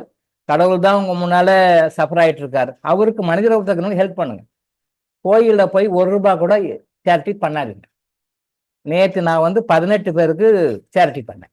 நான் சொல்லக்கூடாது, பட் உங்களுக்கு ஒரு கிளாரிட்டிக்காக நான் சொல்லுவேன். நேற்று 18 பேருக்கு, 18 இல்லையா, நேற்று ஆடி 18 இல்லையா, 18 பேருக்கு நான் சேரிட்டி பண்ணேன். நான் மினிமம் குறைச்சி கொடுத்தது ஒருத்தருக்கு 35,000. ஒருத்தருக்கு மினிமம் குறைச்சி கொடுத்தது 35,000. அதிகபட்சம் கொடுத்தது 1.5 lakhs. எல்லாருக்கும் 18 பேர் கொடுத்தேன். 18 பேர்ல குறைச்சி நான் அமௌண்ட் கொடுத்தது வந்து 35,000. குறைச்சி நான் கொடுத்து 35,000 கொடுத்தேன். சாரி 30 வேற 35 வேற. இந்த 30,000 35,000 மட்டும் 2 பேருக்கு மட்டும்தான் கேஷா கொடுத்தேன். 30,000 35,000 மட்டும்தான் கேஷா கொடுத்தேன். அது due to some unavoidable reasons அவங்களுக்கு கேஷாக கொடுக்க வேண்டிய சூழ்நிலை. அதனால் கேஷாக கொடுக்கும். மற்றவங்களுக்கு எல்லாமே ஆன்லைன் ட்ரான்ஸ்ஃபர் தான். நல்லா நோட் பண்ணிக்கோங்க. மினிமம் 30,000, அப்புறம் ஒரு 35,000. 30,000 35,000 மட்டும்தான் நான் கேஷாக கொடுத்தேன். மற்றவங்களுக்கு எல்லாமே ஆன்லைன் ட்ரான்ஸ்ஃபர். மேக்ஸிமம் அமௌண்ட் வந்து 1.5 lakhs அனுப்பிச்சேன். இது ஏன் அனுப்பிச்சேன் அப்படின்னா, அந்த சேரிட்டி கொடுக்கணும், கடவுள் நமக்கு கொடுத்துருக்காரு, கொடுக்க வேண்டிய என்னுடைய கடமையை நான் கொடுக்குறேன். யாராக கொடுக்கணும் செலக்ட் பண்ணி நம்ம கரெக்டாக முன்னாடி எல்லாம் செலக்ட் பண்ணி வச்சிருக்கோம். அன்னைக்கு இல்லை, ஒரு மாதம் முன்னாடி நம்ம செலக்ட் பண்ணி, இந்த மாதம் தமிழ் மாதம் பார்க்கும்போது இன்னைக்கு யாராருக்கெல்லாம் என்னென்ன கொடுக்கணும் லிஸ்ட்டு போட்டு கரெக்டாக அந்த டேட்டில் வீட்டில் சொல்லிவிடுவோம். யாராருக்கு அனுப்பணுமோ கரெக்டாக அனுப்பிச்சு விட்டுடுவோம். போயிடும். நான் பண்ணுறேன் அப்படின்னா, நான் வந்து என்னுடைய இன்கம்ல எபோவ் 50% பண்ணுவேன். இப்போ இல்லை, சோப் கம்பெனி ஆரம்பித்த காலத்துல சின்ன வயசுலேருந்து என்னோட இன்கம் என்னவோ ஆஃப்டர் டிடக்ஷன் ஆஃப் டேக்ஸ் எல்லாம் போக நெட் இன்கம் என்ன வருதோ அதில் மினிமம் 50% எபோவ் 50க்கு மேலே தான் இருக்கும். 50க்கு ஒரு ரூபா கூட குறையாது. சேரிட்டி பண்ணுவேன். இப்போ நான் பண்ணுறதுனால என்ன மாதிரி நீங்கள் பண்ணுங்கன்னு நான் உங்களை சொல்லலை. நான் அப்படி சொல்ல. ஏன்னா நான் தைரியம், எனக்கு ரொம்ப துணிச்சல் ஜாஸ்தி. நான் தைரியமாக பண்ணுவேன். எனக்கு ரொம்ப ரொம்ப துணிச்சல் ஜாஸ்தி, தைரியமாக பண்ணுவேன். ஆனால் நீங்கள் அப்படி பண்ண முடியாது. ஐயோ நான் கொடுத்துட்டேன், நான் என்ன பண்ணுறது? என் குடும்பம் நடத்தல் நிற்குமே, என் பிள்ளை யார் காப்பாற்றுவா, என் பொண்ணுக்கு யார் கல்யாணம் பண்ணுவா, நாளைக்கு வயசான காலத்து எனக்கு முடியலைன்னா என்னை யார் பார்த்துக்குவா அப்படின்னு உங்களுக்கு அந்த பயம் இருக்கும். அது அது அது இருக்கும். அது நியாயம் தான், தப்பு சொல்ல வரல. பட் என்ன மாதிரி எல்லாம் இருக்க முடியும்னு சொல்ல முடியும். என்ன மாதிரி எல்லாம் பண்ணுங்கன்னு நான் சொல்லலை. உதாரணத்துக்கு எதுக்காக சொல்ல வரேன்னா, அந்த அண்டர்ஸ்டாண்டிங்காக நான் சொல்ல வரேன். எனக்கு தைரியம் இருக்கு, நான் நம்புறேன், இறைவனை நம்புறேன். அந்த கர்மா தான் நமக்கு only solution to face all our problems in our life அப்படின்னு எனக்கு தெரியும். அதனால அது எனக்கு அண்டர்ஸ்டாண்டிங் இருந்தால் நான் தைரியமா பண்றேன். இப்போ என்ன மாதிரி எல்லாரும் நான் பண்ணுங்கன்னு சொல்றேன். அட்லீஸ்ட் 10% பண்ணுங்கன்னு சொல்றேன். உங்களோட இன்கம்ல என்ன வருதோ அந்த இன்கம்ல 10% நீங்க பண்ணுங்க அப்படின்னு சொல்றேன். தயவுசெய்து நான் குறை சொல்றேன்னு நினைக்காதீங்க, உங்களை வந்து கிரிட்டிசைஸ் பண்றேன்னு நினைக்காதீங்க, உங்களை வந்து நான் கேலி கிண்டல் பண்றேன்னு நினைக்காதீங்க. நான் அந்த நோக்கத்தோட சொல்றேன், அவேர்னஸ்க்காக சொல்றேன். நீங்க பண்ணியிருக்கிறீங்க, நீங்க பண்ணது எல்லாருமே பண்ணிருக்கீங்க, தவறு இல்லை, அதை பத்தி தப்பு சொல்லல. பட் நீங்க பண்ணது உங்களோட இன்கம்ல 10% பண்ணல என்ன சொல்ற கருத்து சொல்ல வர. நீங்க என்ன பண்ணீங்களோ உங்களோட இன்கம்ல 10% நீங்க பண்ணல. இன்கம்ல 10%னா நீங்க ஒரு ஒரு ஃபார்முலேஷன் வச்சுக்கோங்க. ஒரு மாதத்துல இந்த வருமானம் வருது, இந்த வருமானத்தை 10%, ஒரு இயர்ல இவ்வளவு வருமானம் வருது, அதுல வந்து 10% அப்படியே வச்சுக்கோங்க. ஒரு இந்த குவார்டர்லியில் இவ்வளவு வருமானம் வருது, அதுல 10%. நீங்க குவார்டர்லியா வச்சுக்கலாம், ஆஃப் இயர்லியா வச்சுக்கலாம், இயர்லியா வச்சுக்கலாம், மந்த்லியா வச்சுக்கலாம், வீக்லியா வச்சுக்கலாம், டெய்லி கூட வச்சுக்கலாம். எனக்கு இன்னைக்கு இவ்வளவு வருமானம் வந்தது, இதுல 10%. இப்படி இந்த 10% வச்சு நீங்க மனிதர்களுக்கு சேரிட்டி பண்ணி பாருங்க. உங்க வாழ்க்கை எப்படி போகுது நீங்க பாருங்க. உங்க பிரச்சனை எப்படி சால்வ் ஆகுதுன்னு பாருங்க. நீங்க நினைச்சே பார்க்க மாட்டீங்க. நீங்க நினைச்சே பார்க்க மாட்டீங்க, இப்படியெல்லாம் பிரச்சனை சால்வ் ஆகுமா, இப்படியெல்லாம் நான் வெளில வருவேனா, இப்படியெல்லாம் எனக்கு நடக்குமா அப்படின்னு நினைச்சே பார்க்க மாட்டீங்க. அனுபவிச்சு பார்த்தா தான் தெரியும். அது செய்யறதுனால யாருக்கும் தெரியல. தர்மத்தின் பலனை வந்து நீங்க அனுபவிச்சா தான் தெரியும். எப்படி வந்து ஸ்வீட்னா அதை அனுபவிச்சு டேஸ்ட் பண்ணாதான் தெரியும், மொழியை டீச்சர் சொன்னா தெரியாது. அந்த தர்மத்தின் பலனை வந்து நீங்க அனுபவிச்சு பார்க்கும்பொழுதுதான், ஓ இவ்வளவுலாம் நம்மள அது காப்பாத்துமா அப்படின்னு தெரியும். இது வரைக்கும் யாரும் இந்த அளவுக்கு இம்பார்ட்டன்ஸ் கொடுத்தது கிடையாது. கர்ம எனர்ஜி தர்மத்துக்கு இம்பார்ட்டன்ஸ் கொடுக்கணும். நான் பண்ற மாதிரி எபோவ் 50%லாம் பண்ண வேண்டாம். ஒரு 10% உங்களுடைய வாழ்க்கையில நீங்க என்ன ஏர்ன் பண்ணீங்களோ 10%. நானே கஷ்டத்துக்கிறேன், நானே கடங்காரன் இருக்கிறேன், நானே வட்டி கட்டுங்கிறேன், என்னாலே முடியும், நான் எப்படி கொடுக்கறது? பிச்சைக்காரா இருந்தாலும் கொடுக்கணும். ஒரு முறை ஒரு ஹோட்டல்ல சாப்பிட்டுட்டு இருந்தேன். வீட்டிலலாம் கொஞ்சம் வெளில போயிருந்தாங்க, அதனால பெரும்பாலும் வெளில சாப்பிட மாட்டேன், ஹோட்டலில் தான் சாப்பிட மாட்டேன், வீட்டில் தான் சாப்பிடுவேன். பட் வீட்டிலலாம் கொஞ்சம் எல்லாரும் வெளில போயிருந்தனால ஹோட்டலுக்கு போய் சாப்பிட்டேன். சாப்பிட்டுட்டு இருக்கும்போது அந்த பிச்சைக்காரங்க ஒரு அம்மா ஒரு 2 பேர் வராங்க, பிச்சைக்காரங்க 2 பேர் வராங்க. அந்த ஹோட்டல் ஓனர் வந்து தொத்துறாரு, அப்போ இங்கெல்லாம் இன்னும் இல்லை அப்படின்னு சொல்லி தொத்துறாரு. நான் சாப்பாடு நிறுத்திட்டு ஓனர்கிட்ட போயிட்டு, சார் அவங்கள கூப்பிட்டு அவங்களுக்கு என்னென்ன சாப்பாடு வேணுமோ அவங்க என்ன கேட்குறாங்களோ அதை கொடுங்க சார், நான் காசு கொடுக்குறேன். அது என்ன காசை கொடுக்குறேன் சார், இது ஒருத்தருக்கு கூப்பிட்டா இன்னும் வந்துனே இருப்பாங்க சார், நீங்கள் எல்லாருக்கும் கொடுப்பீங்க அப்படின்னாரு. அவர் என்ன எப்படி கேட்குறாருன்னா, நான் போய் சொல்கிறேன், பட் சார் இது ஒருத்தர் கொடுத்தா இது போய் இன்னொருத்தர் சொல்லுங்க சார், இது போய் இன்னொருத்தர் சொல்லுங்க சார், இன்னும் நல்லா வந்துட்டே இருப்பாங்க, எல்லாருக்கும் கொடுக்க முடியுமா சார் நீங்கள்? ஓ அப்படியா, சரி ஓகே நீங்கள் கொடுங்க பார்ப்போம், வரட்டும் வந்தால் கொடுக்கலாம், நீங்கள் டோட்டல் பில் மட்டும் கவுண்ட் பண்ணிங்க, நான் போட்டு கொடுத்துறேன் சார் உங்களுக்கு. சரி சொல்லிட்டு அப்புறம் வந்து சாப்பிட்டேன். யார் யார் வந்தாங்களோ அவங்க சொல்லிட்டோம்மா நீங்கள் என்ன வேணுமோ கேட்டு வாங்கிக்கோங்கம்மா, காசை நான் கொடுத்துட்றேன் அப்படின்னு சொல்லிட்டு சாப்பிட வந்துட்டேன். அவர் சொன்ன மாதிரியே சாப்பிட்டு முடிக்கிறதுக்குள்ள 7 பேர் வந்துட்டாங்க. இந்த அம்மா போய் என்ன பண்ணுது, யாரோ ஒருத்தர் காசு கொடுக்குறாருப்பா, சாப்பாடு ஹோட்டலில் சொல்லி கொடுக்குறப்பா, நீ போய் சாப்பிடுப்பா, நீ போய் சாப்பிடுமான்னு சொல்லிட்டு அவர் சொன்னது உண்மைதான் போல இருக்கு. அப்புறம் ஒரு 7-8 பேர் வந்துட்டாங்க. வந்தது முதல்ல 2 பேரோ 2-3 பேர் வந்தாங்க. அப்புறம் அது பேர் 7-8 பேர், அதனால ஒரு 11-12 பீப்புள்ஸ் வரிசையா நான் சாப்பிட்டு முடிக்கிறதுக்குள்ளவே வரிசையா வந்துட்டாங்க. அவர் என்னை பார்க்குறாரு அங்கேருந்து, சார் இது எப்படி, இது எப்படி கொடுப்பீங்களான்ற மாதிரி அவர் பார்வை வந்து, இது எப்படி கொடுப்பீங்களா அப்படின்னாரு. அப்புறம் நான் சர்வரை கூப்பிட்டு, நீங்கள் எத்தனை பேர் வந்தாலும் கொடுக்க சொல்லிட்டுங்க, கொடுக்க சொல்லுங்க பரவாயில்ல அப்படின்னு. அவர் திருப்பி என்கிட்ட கன்ஃபார்ம் பண்ணிட்டார். அவரே வந்துட்டார் சாப்பிட்ற இடத்துக்கு. சார் நீங்கள் கரெக்டு தானே, ஏன்னா அவருக்கு டவுட்டு, அதான் கொடுத்த பிறகு சாப்பாடு நான் சாப்பிட மட்டும் தான் கொடுப்பேன் அப்படின்னு சொல்லிட்டா என்ன பண்ணுறது அப்படின்னு அவருக்கு ஒரு பயம் போடார். ஆனால் வந்தார். வந்த பிறகு இல்லை சார் நீங்கள் எல்லாருக்குமே கொடுங்க, எவ்வளோனாலும் பரவாயில்ல, நான் கொடுத்துறேன், பேமெண்ட் கொடுத்துறேன். திருப்பி செகண்ட் டைம் கன்ஃபார்ம் பண்ணிக்கிறார். சார் எல்லாருக்குமே கொடுத்துருவீங்களா நீங்கள்? கொடுக்குறேன் சார், பரவாயில்ல சார், கொடுங்க, எத்தனை பேர் தான் கொடுங்க. ரைட்டு. அப்புறம் போனார். அப்புறம் எல்லாருக்கும் சரிப்பா கட்டு கட்டு கொடுப்பாங்க, என்ன கேட்குறாங்க கொடுப்பா. புதுசு புதுசாக கேட்குறாங்க. அது யாரும் கிடைக்காத கொடுக்க உடனே எல்லாரும் இட்லி மட்டும் கேட்குறவங்க அன்றைக்கி அதை கொடு இது கொண்டு வெரைட்டியாக கேட்குறாங்க. இப்போ எல்லாமே கொடுங்கன்ட்டு கொடுத்தாங்க. 2500 பில்லு. சரி கொடுத்துட்டேன், பரவாயில்ல. 2500 பில் அத்தனை பேர் சாப்பிட்டது 2500 பில் ஆச்சு சார். சரி ஓகே கொடுத்துட்டேன். இப்போ நான் சாப்பிட்டதும் சேர்த்து தனியாக கொடுத்துட்டேன். எல்லாரும் போயிட்டாங்க. போயிட்ட பிறகு அந்த இடத்துல ஒரு லேடி மட்டும் இருந்தாங்க. சாப்பிட்டு முடிச்சு வெளியே வந்த பிறகு அந்த லேடி கூப்பிட்டு, சரிம்மா நீங்கள் வந்து சாப்பாடுக்கு கேட்குறீங்களே, ஓனர் வந்து இவங்க அடிக்கடி வராங்க, சாப்பாடு வேணான்னு சொன்னார். சரி சாப்பாடு கொடுத்துட்டேன் நான். நீங்கள் என்ன பண்ணுறீங்க அப்படின்னு சொல்லி கேட்டேன். நான் குறிப்பிட்ட பக்கத்தில் ஒரு கோயிலை சொல்லி அந்த கோயிலில் வந்து நான் பிச்சை எடுக்கிறேங்க அப்படின்னேன். அப்படியா, சரி ஓகே. எவ்வளோ வருமானம் வருது உங்களுக்கு? என்ன சார் ஒரு 100 ரூபா 150 ரூபா வந்தால் எனக்கு பெரிய விஷயம் சார். அதை வச்சு எப்படி சாப்பாடு சாப்பிட்டு வயிறு ஓட்டிக்கிறேன். ஏதோ உங்களை மாதிரி மகராஜங்க யாரும் வந்தாலும் அந்த காசு எனக்கு மிச்சமாச்சு. இன்னும் நான் ஒரு 40 ரூபாய்க்கு சாப்பிட்ருப்பேன். அதனால் ஏதோ மகராஜன் வந்தீங்க கூட்டிங்க அப்படின்னு. அப்போ நான் அந்த அம்மாவுக்கு ஒன்று சொன்னேன்.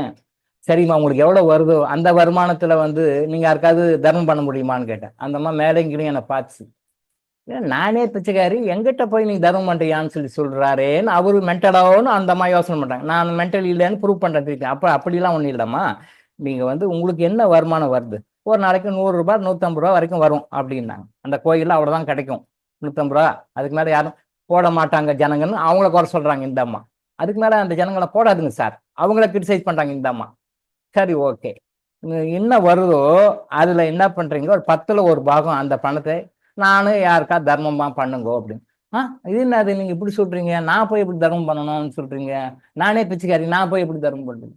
நீ பிச்சைக்காரியாக இருந்தால் கூட உனக்கு வர்ற வருமானத்தில் 10ல் 1 பாகமாவது பண்ணு, 1/4 பாகமாவது பண்ணணும். இல்லை பண்ணலன்னா ஒரு 150 ரூபா வருது, 100 ரூபா வருதுன்னே வச்சுக்கோ, 100 ரூபா வந்தால் 25 ரூபாவாவது கொடு, இல்லை 10 ரூபாயாவது கொடு அப்படின்னு சொல்லி யாரு கொடுக்குறதுன்னு. அப்போ நான் சில கைட் பண்ண அவங்களுக்கு, உங்கள்கிட்ட பிச்சை காசு தானே வருது, அந்த காசை நீ இன்னும் நேரம் கொடுன்னு சொல்லிட்டு நான் சில பேருக்கு சொல்லிட்டு வந்தேன். அந்த அம்மா ஒரு ஆச்சரியமா இருந்தது, நானும் சொல்லிட்டு வந்துட்டேன். அதுக்கு பிறகு ஒரு 2-3 மந்த்ஸ் கழிச்சு அந்த பக்கம் போகும்போது அது என்ன ஐடென்டிஃபை பண்ணி ஐயா ஐயான்னு கூப்பிட்டு, அந்த கோயில் பக்கம் போகும்போது கூப்பிட்டு, இது நான் மறந்துட்டேன். அதுக்கப்புறம் கூப்பிட்டு, ஐயா நீங்கள் சொன்னீங்கல்ல, நீங்கள் வந்து 100 ரூபாய்னா 10 ரூபா கொடுங்க, 150 ரூபான்னா ஒரு 10% மாதிரி கொடுங்க, ஒரு 200 ரூபாய் கலெக்ஷன் ஆச்சுன்னா 20 ரூபாய் 25 ரூபா கொடுங்கன்னு சொன்னீங்களா? அம்மா நான் கொடுத்தேன், இப்போ வந்து எனக்கு ஒரு நாளைக்கு 400 ரூபாய் குறையாம வருதுங்க அப்படின்ச்சு. எதுக்காக சொல்ல வரேன்னா, இந்த இன்சிடென்ட் எதுக்காக எத்தனையோ வருடங்களுக்கு பிறகு ஞாபகம் வந்ததுன்னா, 100-150 ரூபாய்க்கு மேலே தாண்டல. அது 100-150 ரூபாய்க்கு மேலே அந்த அம்மாவுக்கு தாண்டல. பிச்சை 100 வரும், 110 வரும், 150. ஃபெஸ்டிவல்ஸ் டைமு, அந்த பூஜை தினம் அப்படின்னா ஒரு 150 ரூபாய் கிடைக்கும் அப்படின்னது இப்போ சாதாரணமாகவே 400 ரூபாய் எனக்கு கிடைக்குது சார், 400 ரூபாய் எனக்கு கிடைக்குது. விசேஷ நாளில் இன்னும் அதிகமாக போகும், 600 ரூபாய் 700 ரூபாய் கூட கிடைக்கும் அப்படின்னு சந்தோஷமா சொல்லிச்சு. இது கேட்கறதுக்கு வந்து கொஞ்சம் தமாஷா காமெடியா இருந்தாலும் கூட உண்மையான விஷயம் இது. பிச்சைக்காரியமா பிச்சை போடுறவங்க கூட அதை தர்மம் பண்ணும் பொழுது அவங்களுக்கு வர்ற இன்கம், பிச்சை மூலமாக வருகின்ற இன்கம் கூட அதிகமா இருக்கு பாருங்க. ஒரு 3 மந்த்ஸ் கழிச்சு, இந்த கேப் வந்து நான் சொல்லி ஒரு 3 மந்த்ஸ் கழிச்சு, இப்போ நான் வந்து அந்த அம்மா சொல்றாங்க, இப்போ நான் ஹோட்டலுக்குலாம் போறதில்ல, நானே சாப்பிட்டுக்கிறேன், அம்மா உணவகத்துக்கு போறேன், சாப்பிட்டுக்கிறேன். அம்மா உணவகத்தை தீந்து போயிடுச்சுன்னா நான் இங்கே எல்லாம் முடிச்சுட்டு போட்டேன்னு சொல்லிட்டேன்னா அம்மா உனக்கு தீந்து போயிடுமா சாப்பாடு, அப்போ தீர்ந்து போது நான் வெளில சாப்பிட்டுக்கிறேன், ஆனால் நான் மேனேஜ் பண்ணிக்கிறேன். இப்போ நான் போய் யாருக்கையும் பிச்சைன்னு கேட்கறது இல்லை, ஆனால் செய்யறது என்னமோ பிச்சை தான். இதுக்கு முன்னாடி போய் சாப்பாடு பிச்சையாக கொடு, எனக்கு இடமா கொடு, தனமாக கொடுன்னு கேட்பேன், அது கேட்க மாட்டேன். இப்போ கேட்கறதுல காசு கொடுத்து வாங்கி சாப்பிட்டுக்கிறேன். எனக்கு இந்த இன்கம், பிச்சை எடுப்பதன் மூலமாக வருகின்ற இன்கம் வந்து 400-500 ரூபாய் வந்துருச்சு. ஃபெஸ்டிவல் டைமில் இன்னும் 200-300 ஜாஸ்தியாக வரும் அப்படின்னு சொல்லி சொன்னாங்க. பிச்சைக்காரருக்கு கூட கடவுள் வந்து தர்மம் பண்ணும்போது பிச்சை அதிகமாக வச்சு கொடுக்குறாரு அப்படின்னும் பொழுது நமக்கு பணத்தை வருமானம் அதிகப்படுத்தி கொடுப்பாரா, கொடுக்க மாட்டாரா? கொடுப்பார். ஆனா தைரியமா சேரிட்டி பண்ணுங்க, பயப்படாது. ரைட்டா?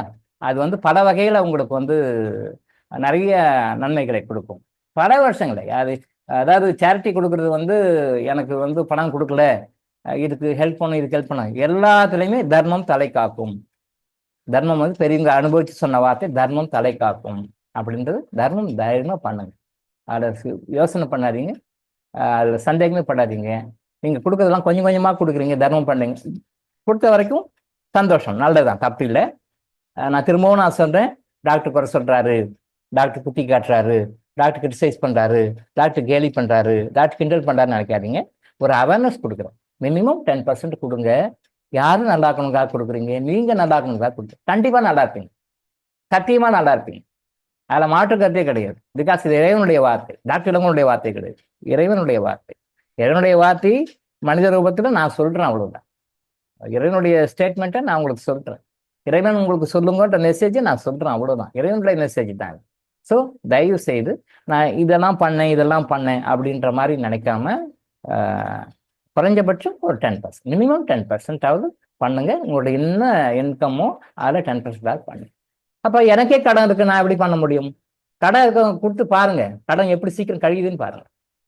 கடன் இருக்கிறது, இந்த கேள்வி என்கிட்ட நிறைய பேர் கேட்டிருக்காங்க. சார் நானே கடன் இருக்கிறேன், கடன்காரனுக்கு பதில் சொல்ல முடியல, கடன்காரன் பயந்து ஒழிஞ்சிட்டு இருக்கிறேன், நான் எப்படி சார் கொடுக்கும்? நீ கொடுத்து பார், உன்னுடைய வருமானத்துல என்ன வருதோ கடன்காரனுக்கு கடன் கொடுக்கலான்றது அது உண்மை, அது கொடுக்கணும்.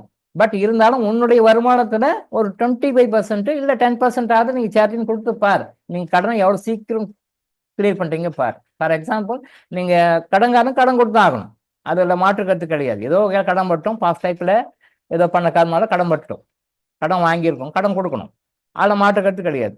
பட் உங்களுக்கு வர வருமானத்தை சேரிட்டியே பண்ணாம, தர்மமே பண்ணாம இந்த கடனை அடைக்கிறீங்கன்னு வச்சுக்கோங்க. கடனை மட்டும் வர வருமானம் கடன் அடைக்கிறீங்க, அப்படியே கடன் அடைக்கிறீங்க. அந்த கடனை கிளியர் பண்றதுக்கு உங்களுக்கு ஒரு 2 இயர்ஸ் ஆகுதுன்னு வச்சுக்கோங்களேன். உதாரணத்துக்கு சொல்றேன், 2 இயர்ஸ் ஆகுது அந்த கடனை நீங்க கிளியர் பண்ணி டெட் ஃப்ரீயா கடன் இல்லாமல் வெளியே வர்றதுக்கு 2 வருஷம் ஆகுதுன்னு வச்சுக்கோங்க. நீங்க இந்த சேரிட்டி பண்ணி பாருங்க, நீங்க எந்த அளவுக்கு சேரிட்டி பண்றீங்களோ அந்த அளவுக்கு இன்னும் அதிகமான வருமானம் வரும். அந்த அளவுக்கு அதிகமான வருமானம் வரும்போது அந்த 2 வருஷம் எடுக்கிற டைம் வந்து ஒரே வருஷத்துல முடிக்கலாம், 6 மாசத்துல முடிக்கலாம். அந்த கடனை அடைப்பதற்கான வழிகளை காட்டிக்கொள்ளும். இப்ப கோடிக்கணக்கில் கடன் இருக்கு, இதை அடைக்கிறதுக்கு எனக்கு பார்த்தா ஒன்று 5 வருஷம் ஆகும் போல இருக்கு அப்படின்னா, நீங்க வந்து தர்மத்தை பண்ணாம, தர்மம் செய்யாம அந்த கடனை அடைக்கிறீங்கன்னா 5 வருஷம் ஆகும் அதை அடைக்கிறதுக்கு. நீங்க ஒரு புரோட்டோகால் ரெடி பண்ணி வச்சுட்டு கரெக்டா அந்த கடனை அடிச்சுட்டே வரீங்க.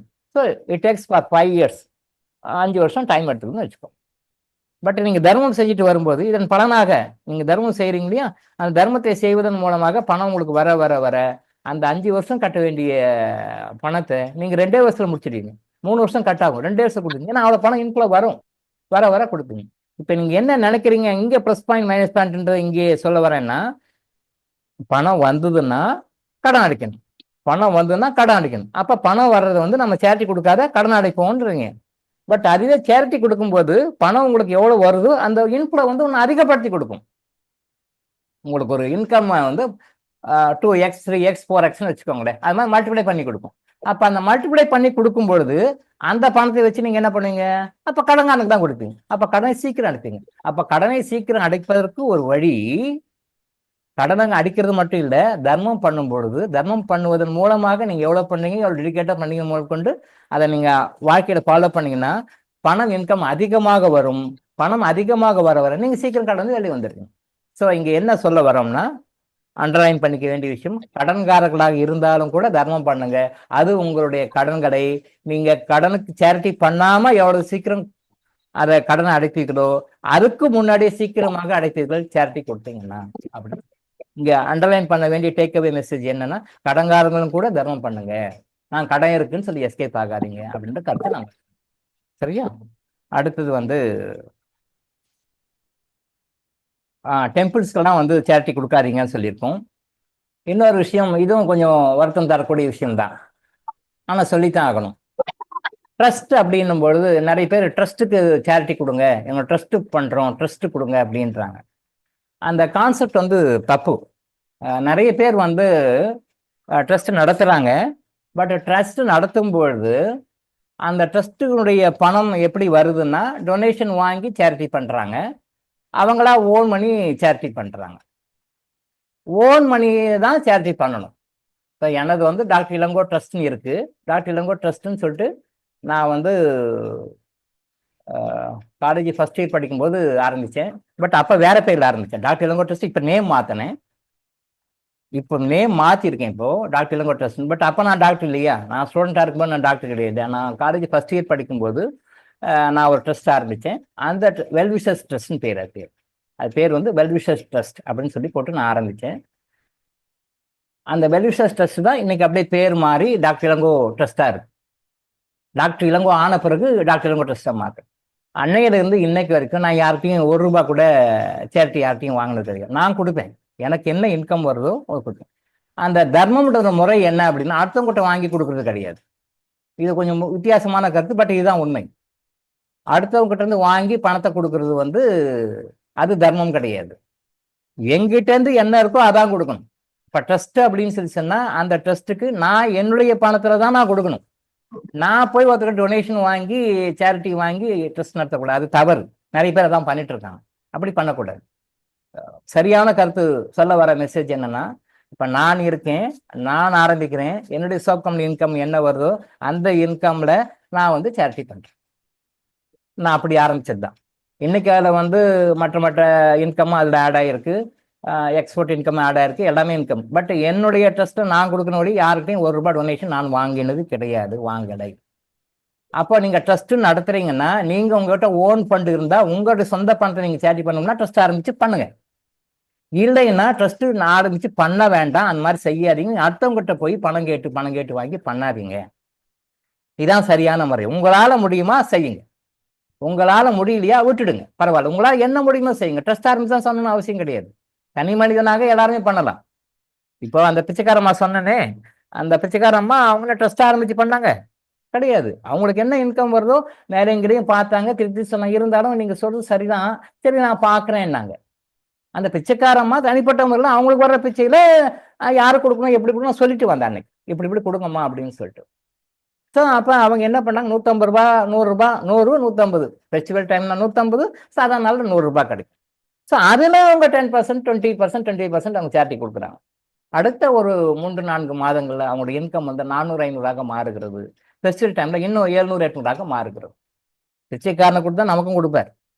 அப்போது நமக்கு என்ன வருமானம் இருக்கோ, நம்ம கையில் என்ன பணம் இருக்கோ அந்த பணத்தை சேரிட்டி பண்ணணும். நீங்கள் தனியாக ஒரு ட்ரஸ்ட்டை ஒன்று ஆரம்பித்து அந்த ட்ரஸ்ட்டை நீங்கள் அடுத்தவங்கிட்ட டொனேஷன் வாங்கி பண்ணாதீங்க, தவறு, அது வேண்டாம். அப்படி பண்ணாதீங்க. அப்புறம் நம்முடைய குரூப்பில் கூட நிறைய பேர் வந்து இந்த மாதிரி ட்ரஸ்ட்டு ஆரம்பிச்சிருக்கேன், ட்ரஸ்ட்டு பண்ணுறேன், எனக்கு வந்து சேரிட்டி கொடுங்க அப்படின்னு சொல்லி கேட்டிருக்காங்க. மெசேஜ் எல்லாம் வருது, என்ன பண்ணலாம் அப்படின்னு சொல்லி ஆசிரியர் சாரை கேட்டாங்கன்னு சொல்லி சார் நேற்று சொன்னார். அதாவது வந்து கொடுங்க அப்படின்னு நம்ம சொல்லலை, கொடுக்க வேண்டான்னு சொல்லலை. கொடுங்கன்னு சொல்லலை, கொடுக்க வேண்டான்னு சொல்லலை. தாராளமாக உங்கள் மனசுக்கு தோணுச்சுன்னா கொடுங்க. ஆனால் அதே நேரத்தில் இது டார்ச்சராக போயிடக்கூடாது. அதாவது நம்ம குரூப் மெம்பர்ஸ் வந்து இதை வந்து ஒரு டார்ச்சராக நினைக்கக்கூடாது. என்னடா அது இவங்க பணம் கேட்குறாங்க, அவங்க பணம் கேட்குறாங்க, இவங்க பணம் கேட்குறாங்க, அவங்க பணம் கேட்குறாங்க, அப்படி ஒரு டார்ச்சராக இருக்கக்கூடாது. இந்த கர்மா எனர்ஜி ஹீலிங் இந்த குரூப்புன்றது வந்து ஏற்கனவே பாஸ்ட் லைஃப்பில் சம்மந்தப்பட்டவங்க தான் எல்லாருமே. இந்த குரூப்பில் வந்து யாரெல்லாம் இருக்கிறாங்களோ, ஃப்யூச்சரில் யாரெல்லாம் வருவாங்களோ, ஏற்கனவே வந்துட்டு பாதியில் நீங்கள் உங்களோட ஆக்டிவிட்டிஸ் எல்லாம் பிடிக்கலன்னு சொல்லி வெளியே போனவங்களும் சரி, நம்ம குரூப்பில் ஏற்கனவே உள்ளே வந்து உங்கள் ஆக்டிவிட்டிஸ் எல்லாம் எனக்கு பிடிக்கல சார், நாங்கள் வெளியே போயிடணும்னு போனவங்களும் சரி, இப்போ இருக்கிறவங்களும் சரி, இதுக்கு மேலே வருவவங்களும் சரி, எல்லாருமே பாஸ்ட் லைஃப்பில் சம்மந்தப்பட்டவங்க தான், இன்க்ளூடிங் மீ, என்னையும் சேர்த்து நம்ம எல்லாருமே பாஸ்ட் லைஃப்பில் சம்மந்தப்பட்டவங்க தான். எல்லாமே பாஸ்ட் லைஃப் சம்மந்தப்பட்டவங்க. பாஸ்ட் லைஃப் தொடர்பு இல்லாமல் நம்ம யாருமே இல்லை. இந்த குரூப்பில் இன்னைக்கு 54 பேர் இருக்காங்க. அது இல்லாமல் யூடியூப்லலாம் நிறைய பேர் பார்ப்பாங்க, சோசியல் மீடியாவில் நிறைய பேர் பார்ப்பாங்க. இதை யாரெல்லாம் பார்க்குறாங்களோ அவங்க அதை லைஃப்பில் அப்ளை பண்ணாலும் சரி, அப்ளை பண்ணாலும் சரி, யாரெல்லாம் பார்க்குறாங்களோ யூடியூப்பில், அதர் சோசியல் மீடியாஸில் யாரெல்லாம் பார்க்குறாங்களோ, இந்த கிளாஸ் அட்டன் பண்ணுறாங்களோ, இன்க்ளூடிங் மீ, எல்லாருமே நாமெல்லாம் பாஸ்ட் லைஃப்பில் சம்மந்தப்பட்டவங்க தான். புதுசாலாம் யாரும் இல்லை, எல்லாமே ஆல்ரெடி ரிலேட்டட் தான், வெவ்வேறு வகையில் ரிலேட்டட் தான்.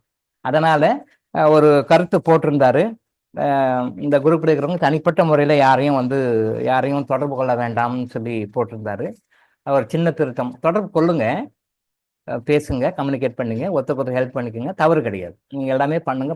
பட் இன்னொருத்தருக்கு டார்ச்சராக இருக்கக்கூடாது. அதை தான் நான் சொல்லுவேன். நேற்று நைட்டு சார் சொன்னார், இந்த மாதிரி போட்டிருக்கேன் சார், ஏன்னா இந்த மாதிரி சில விஷயங்கள்லாம் சொன்னார். இந்த மாதிரிலாம் பணம் வேணும், எனக்கு இந்த மெம்பர் ஆகுங்க, எனக்கு இந்த ட்ரஸ்ட்டில் மெம்பர் ஆகுங்க, எங்கள் குரூப்பில் சேருங்க அப்படின்னு சொல்லிட்டு இந்த மாதிரிலாம் நிறைய வருது சார்.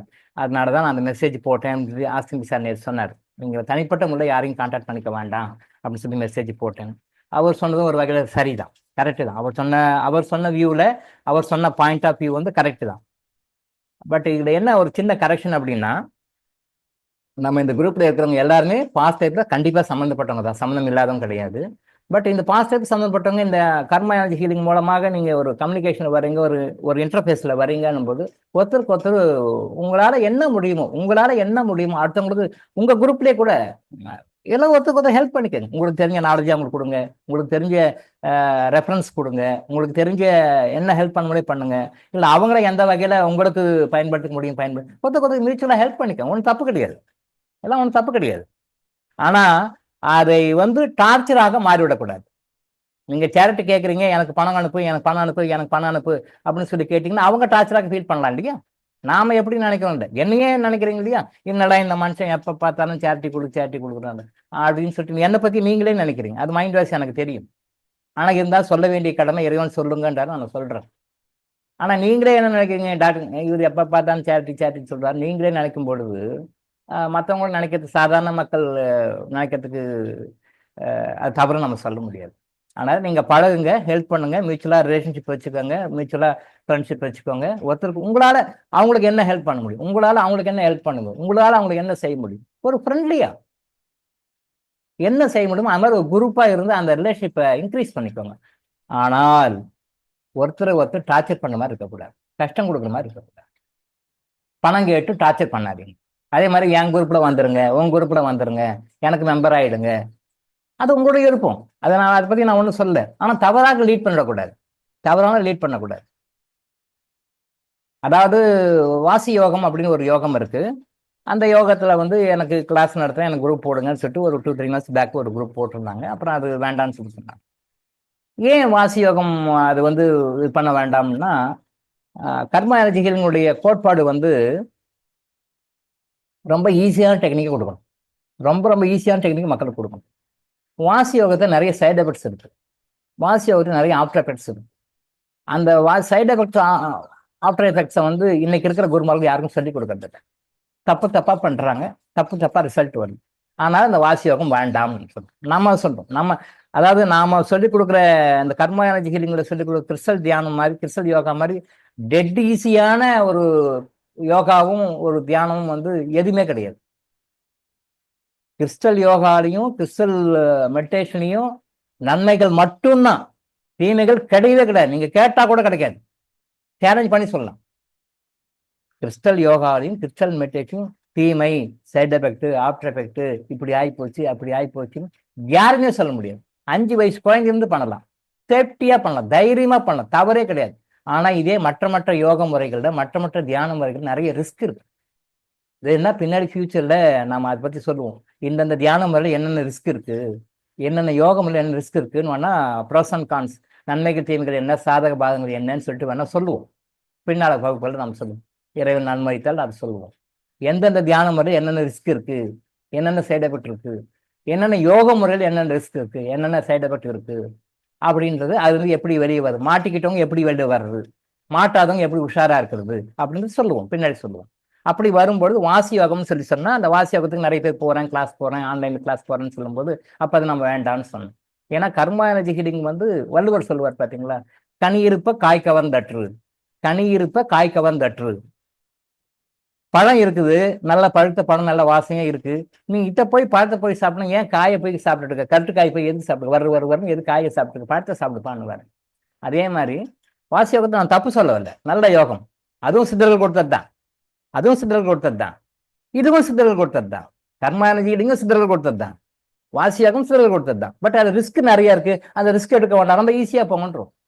வாசியோகம் பண்ணும்பொழுது என்ன அப்படின்னா, நம்பர் 1, அவங்க சாப்பிட்றவங்க வந்து சாப்பாட்டுல கடுகு எந்த காரணத்து கொண்டு உள்ள போகக்கூடாது. கடுகும் மசாலா பொருட்களும், கடுகு பூண்டு இந்த மாதிரி மசாலா பொருட்கள்லாம் வந்து உள்ளே போகக்கூடாது.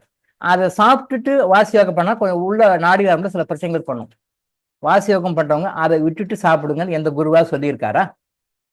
பூண்டு, கடுகு இதெல்லாம் சாப்பாட்டை சேர்த்துக்கூடாது அப்படின்னு சொல்லி எந்த குருவா சொல்லி யாரும் சொல்லலை. எனக்கு தெரியும், யாரும் சொல்லலை. அதை சாப்பிட்டு ப்ராக்டிஸ் பண்ணவங்க சஃபரிங் வருது, ப்ராப்ளம் வருது. அவங்க ட்ரீட்மெண்ட்டுக்காக வராங்க, கேட்டால் இந்த ஹிஸ்ட்ரி வருது. அப்போ வாசியோகம் சரியா தவறா? வாசியோகம் சரி, நாம தான் எலிஜிபிள் இல்லை பண்ணுறதுக்கு. அதே மாதிரி வாசியோகம் பண்ணுறவங்க முடிஞ்ச வரைக்கும் ஒயிட் ட்ரெஸ் போடணும். மற்ற கலர் ட்ரெஸ் போட்டால் அது செட் ஆகாது, பாடி ஹீட் அதிகமாகி அது குண்டலி ஓவராக ஹீட் ஆகி அது வேறு வேறு பிரச்சனை பண்ணும். அதனால் ஒயிட் ட்ரெஸ் தான் போடணும். எத்தனை பேர் வாசியோகம் ப்ராக்டிஸ் பண்ணவங்க ஒயிட் ட்ரெஸ் போடுறீங்க? வாசியோகம் ப்ராக்டிஸ் பண்ணுறவங்க எத்தனை பேர் ஒயிட் ட்ரெஸ் போடுறீங்க? ஒயிட் ட்ரெஸ் போடணும் வாசியோக குரு சொல்லி கொடுத்துருக்காரு அவங்களுக்கு? இல்லை, சொல்லியிருக்க மாட்டாங்க. அதே மாதிரி சில யோகங்கள் வந்து டைரக்டாக தான் கற்றுக் கொடுக்கணும், குரு மூலமாக நேரில் தான் கற்றுக் கொடுக்கணும். அந்த மாதிரி கற்றுக் கொடுக்க வேண்டிய விஷயங்களை வாசியோகம் ஒன்று நேர்முகமாகத்தான் கற்றுக்கணும். குரு உங்கள் முன்னால் இருக்கணும், குரு முன்னால் நீங்கள் செய்யணும், அவரை ப்ராக்டிஸ் பண்ணி நீங்கள் செய்யறதப்ப கரெக்ட் பண்ணணும். ஆன்லைனில் கற்றுக் கொடுக்குற விஷயம் வாசியோகம் இல்லை. இன்னைக்கு வாசியோகம் ஆன்லைனில் கற்றுக் கொடுக்குறாங்க. இன்னைக்கு வாசியோகம் ஆன்லைனில் கற்றுக் கொடுக்குறாங்க. தவறு. வாசியோகம் போயிட்டு அதனால சஃபர் ஆகிறவங்க லிஸ்ட் வேணும்னு கேட்டிங்கன்னா நான் டீட்டெயிலாக கொடுப்பேன். கோட் ஆஃப் எத்திக்ஸ் கொடுக்கக்கூடாது, அவ்வளோதான். பட் வாசியோகம் பண்ணிட்டு என்னென்ன சஃபரிங்ல இருக்காங்க, அதுலேருந்து வெளியே வர முடியாமல் தடுமாறிட்டு இருக்கிறாங்க அப்படின்னு எடுத்தீங்கன்னா இப்போ டேபிளில் ஒரு 100 ஃபைல் இருக்கும். இப்போ என்னோட டேபிளுக்கு உள்ளே போய் இப்போ எடுத்தோன்னா 100 ஃபைல் இருக்கும். வாசியோகம் பண்ணி அதனால் சஃபர் ஆகி அதுலேருந்து வெளியே வர தெரியாமல் முழிக்கிறோம். வாசியோகம் சரி, ஆனால் வாசியோகம் செய்வதற்கு நாம தகுதியாக இருக்கிறோமான்றது தான் மேட்ரு. வெள்ளை உடை ஃபுல்லாக போட மாட்டோம். கடுகு, பூண்டு இந்த மாதிரி ஐட்டம்ஸ் சாப்பாட்டை சேர்த்துக்குவோம். இதெல்லாம் பண்ணும்பொழுது நம்மளுக்கும் அறியாமல் சில தவறுகள் செய்யணும். மூச்சு எப்படி ஈட்டு எப்படி விடணும், இந்த மாதிரி சில டெக்னிக் இருக்குது. அதை வந்து ஆன்லைனில் சொல்லிக் கொடுக்க முடியாது, பாசிபிளே கிடையாது. அது குரு மூலமாக தான் நேரில் கற்றுக்கணும். ஆனால் நான் ஆன்லைனில் கிளாஸ் எடுக்கிறேன்றாங்க. அதை போய் மக்களும் தப்பு தவறாக செஞ்சு தப்பு தவறு பண்ணி உள்ளே மாட்டிக்கிட்டு எல்லா சிஸ்டம்லாம் கொலாப்ஸ் ஆகி அப்புறம் பிரச்சனையும் தெரியாமல் நோய் டாக்டர் பிரச்சனை போயிட்டு இருக்காங்க. ஸோ இந்த காரணங்களாக இருக்கனால வாசியோகம் வேண்டாம். ஸோ ஆன்லைனில் வேண்டாம். இது எத்தனை பேர் ஃபாலோ பண்ணுவோம்? வாசியோகம் கரெக்டு, பட் செய்வதற்கான சூழ்நிலையை நாம் கரெக்டாக வரும். இப்போ அந்த குரூப்பை பற்றி பேசும்பொழுது நான் எக்ஸ்போர்ட் ஆரம்பிக்கும் பொழுது கவர்மெண்ட்லேயும் நிறைய கிளாஸ் செமினார்லாம் போடுவாங்க. எப்படி பண்ணணும், என்ன மாதிரி ரூல்ஸ் அண்ட் ரெகுலேஷன்ஸ் என்னென்னலாம் இருக்குது. அந்த மாதிரி இருக்கும்போது நான் தனியாக ப்ரைவேட்டாக ட்ரைனிங் போவேன். கவர்மெண்ட் ட்ரைனிங் மட்டும் பத்தாது. அப்போ நாம் எப்படி வந்து நிறைய ஃபிட்பால்ஸ் இருக்குது, எக்ஸ்போர்ட்டில் வந்து நிறைய ஃபிட்பால்ஸ் இருக்குது. கொஞ்சம் ஏமாந்தால் நிறைய பணம் அடி வாங்கிடும், ரொம்ப கேர்ஃபுல்லாக பண்ணணும். அது மாதிரி நான் நிறைய யார் ட்ரைனிங் போட்டாலும் ஸ்டார் ஹோட்டல் தான் போடுவாங்க. நிறைய ஸ்டார் ஹோட்டல் தான் மீட்டிங் போடுவாங்க, எக்ஸ்போர்ட்டர்ஸ்க்கு ட்ரைனிங் கொடுப்பாங்க. நான் ட்ரைனிங் நிறைய அட்டன் பண்ணியிருக்கேன். எங்கள் ஒய்ஃபோட கேட்பாங்க, ஏங்க எதுக்கு இத்தனை ட்ரைனிங் போகிறீங்க, ஒரு 2 ட்ரைனிங் போதாதா, 3 ட்ரைனிங் போதாதா அப்படி சொல்லுவாங்க. அவங்க நாலேஜ் அது, எதுக்கு இத்தனை ட்ரைனிங் போய் செலவு பண்ணணும். அப்படி இல்லை, ஒரு கிளாஸில் போகும்போது வித்தியாசம் இருக்குது. ஒரே விஷயத்த ஒருத்தர் ஒரு விதமாக சொல்கிறாரு, இன்னொரு விதமாக சொல்கிறாரு. ஒருத்தர் ஒரு விஷயம் விட்டுறாரு, அதை இன்னொருத்தர் கவர் பண்ணுறாரு. ஒருத்தர் ஒரு விஷயத்தை விட்டுறாரு, அதை இன்னொருத்தர் வந்து கவர் பண்ணுறாரு. ஒருத்தர் ஒரு விஷயத்தை அவர் ஒரு ஆங்கிள் சொல்கிறாரு, அதே இன்னொரு கிளாஸில் இன்னொரு ஆங்கிள் சொல்கிறாங்க. அப்போ தரவாக நாலேஜ் நமக்கு வேணும் அப்படின்னா, நான் எப்பவுமே சின்ன வயசுலேருந்து எனக்கு தரவாக தெரிஞ்சுக்கணும்னு நினைக்கிறேன். எதுவாக தரவாக தெரிஞ்சுக்கணும், அது A to Z எல்லாம் பார்த்துக்கணும். அப்போனா நிறைய கிளாஸஸ் போய் அட்டணும். எங்கள் ஒய்ஃப் சொன்ன கூட, இல்லைம்மா நமக்கு இன்னும் நிறைய நாளைக்கு தேவைப்படுமா, நீங்களே 4 பேர் கிளாஸ் எடுக்கலாம், நீங்கள் அந்த அளவுக்கு தேறிட்டீங்க, எனக்கே நல்லா தெரியும், நீங்கள் கிளாஸ் போட்டாலே பரவாயில்ல, அவ்வளோ நீங்கள் லட்சக்கணக்கு சம்பாதிக்கணும், நீங்கள் கிளாஸ் போடுங்களேன்னுவாங்க. எனக்கு அது வேலை இல்லை, அது என் வேலை கிடையாது, நான் போகிறேன்னு தெரிஞ்சுக்கிறேன். இது மாதிரி நிறைய கிளாஸஸ் போகும்போது ஒரு கிளாஸ் மட்டும் ஒரு தடவை ஒரு டிஃப்ரெண்டான கண்டிஷன் போட்டார். என்ன கண்டிஷன் போட்டார்னா, இந்த கிளாஸ்க்கு வர்றவங்கலாம் யாருமே வந்து ஒருத்தர் விசிட்டிங் கார்டு கொடுத்துக்க கூடாது, யாரும் வந்து இன்ட்ராக்ட் பண்ணிக்க கூடாது. கரெக்டாக கிளாஸ் காலைல 9 மணிக்கு போனால் ஈவினிங் 4-5 மணிக்கு முடியும். ஸோ டீ பிரேக்லையும் சரி, லஞ்ச் பிரேக்லையும் சரி, யாரும் ஒருத்தர் இன்ட்ராக்ஷன் பண்ணிக்க கூடாது அப்படின்னு சொல்லி சொன்னார் கண்டிஷன். சரி, அதே மாதிரி யாரும் வந்து இன்ட்ராக்ஷன்லாம் பண்ணிக்கல.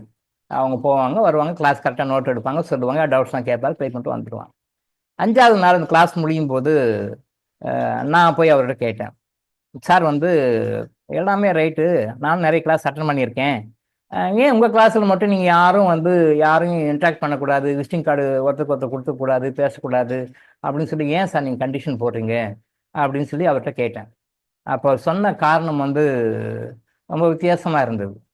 அதை ஏன் டாக்டர் கேட்குறீங்க, இப்படி தான் நான் கிளாஸ் எல்லாம் கரெக்டாக கண்டக்ட் பண்ணிட்டு வந்தேன். வர்றவங்க அவங்க ஏதோ பேசிக்கிறாங்க, பிஸ்னஸ் நான் இப்படி பிஸ்னஸ் பண்ணுறேன், அப்படி பிஸ்னஸ் பண்ணுறேன், இப்படி பண்ணுறேன், அப்படி பண்ணு பேசிக்கிறாங்க. ரைட், ஓகே, நானும் கண்டுக்கல. அது மாதிரி இருக்கும்போது ஒரு 2 இயர்ஸ்க்கு முன்னாடி, போன வருஷத்துக்கு முன்னாடி வருஷம் பேட்சில் இப்படி தான் நடத்திட்டு இருந்தேன். வருஷத்துக்கு ஒரு பேட்ச் நடத்துவார் அவர்.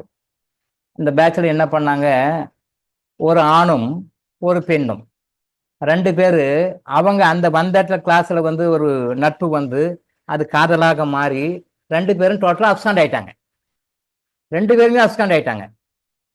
இந்த அப்ஸ்காண்ட் ஆயிட்டனால என்ன ஆயிட்டாங்க, இந்த கிளாஸ்க்கு தானே போனாரு அப்படின்னு சொல்லிட்டு அந்த ஓடி போன கணவன் ஓடி போன மனைவி இருக்காங்க இல்லையா, அவங்க 2 பேர் ஃபேமிலி இவங்ககிட்ட வந்துட்டாங்களாம். சார், என்ன சார் இது, உங்க கிளாஸ்க்கு எங்க ஒய்ஃபை அனுப்பிச்சாக்கா அது வேற யாரு கூட ஓடி போச்சா சார், என்ன சார் இது நியாயமான்ட்டு அவங்க ஃபேமிலியிலேருந்து வந்திருக்காங்க. இன்னொருத்தர் அந்த ஹஸ்பண்ட் ஃபேமிலியிலேருந்து வந்திருக்காங்க. சார், உங்க கிளாஸ் தான் எக்ஸ்போர்ட் ட்ரைனிங் வரேன்னு சொல்லி வந்தாரு, வந்த இடத்துல இவர் வேற பொண்ணோட சேர்த்துன்னு போயிட்டாரா சார், என் குடும்பம் நின்று போச்சே சார், என் குடும்பத்துக்கு எங்க ஹஸ்பண்ட் இல்லாம குடும்பம் தத்தாய்க்கு சார், பிள்ளைங்க சாப்பிடல சார், தூங்கல சார், என்ன சார் அப்படின்னு இவங்க சண்டைக்கு வந்துட்டாங்க. நினைச்சு பாருங்க, அவரோட சூழ்நிலை பாருங்க. நான் ஏதோ கிளாஸ் நடத்துறேன், ஏதோ எக்ஸ்போர்ட் கிளாஸ் நடத்துறேன், ஏதோ பணம் வாங்குறேன், கிளாஸ் நடத்துறேன். இவங்க வந்தவங்க லவ் பண்ணியா நான் என்ன சார் பொறுப்பேற்றுக்க முடியும்? இவங்களுக்குள்ள ஒரு காதல் வந்துருச்சு, இவங்களுக்குள்ள அட்ராக்ஷன் ஆயிட்டாங்க. அப்படி சொல்லாம கொள்ளாம இவங்க 2 பேரும் டோட்டல் அப்ஸ்காண்டடு. செல்போனையும் கண்டுபிடிக்கணும், நம்பர்லாம் மாறிட்டாங்க போல, எதுவுமே கண்டுபிடிக்க முடியல. இவர்கிட்ட கொடுத்த டேட்டா அட்ரஸ்லையும் இல்லை. ரெண்டாவது, அவங்களுடைய ஏற்கனவே அவங்க ஃபைலில் மெம்பர்ஷிப் ட்ரைனிங் போகும்போது மெம்பர்ஷிப் நம்பர்லாம் கொடுத்துருப்பாங்களே, அந்த நம்பரும் இல்லை. டோட்டலாக அது சிம் கார்டு எல்லாம் தூக்கி போட்டாங்க போடுது.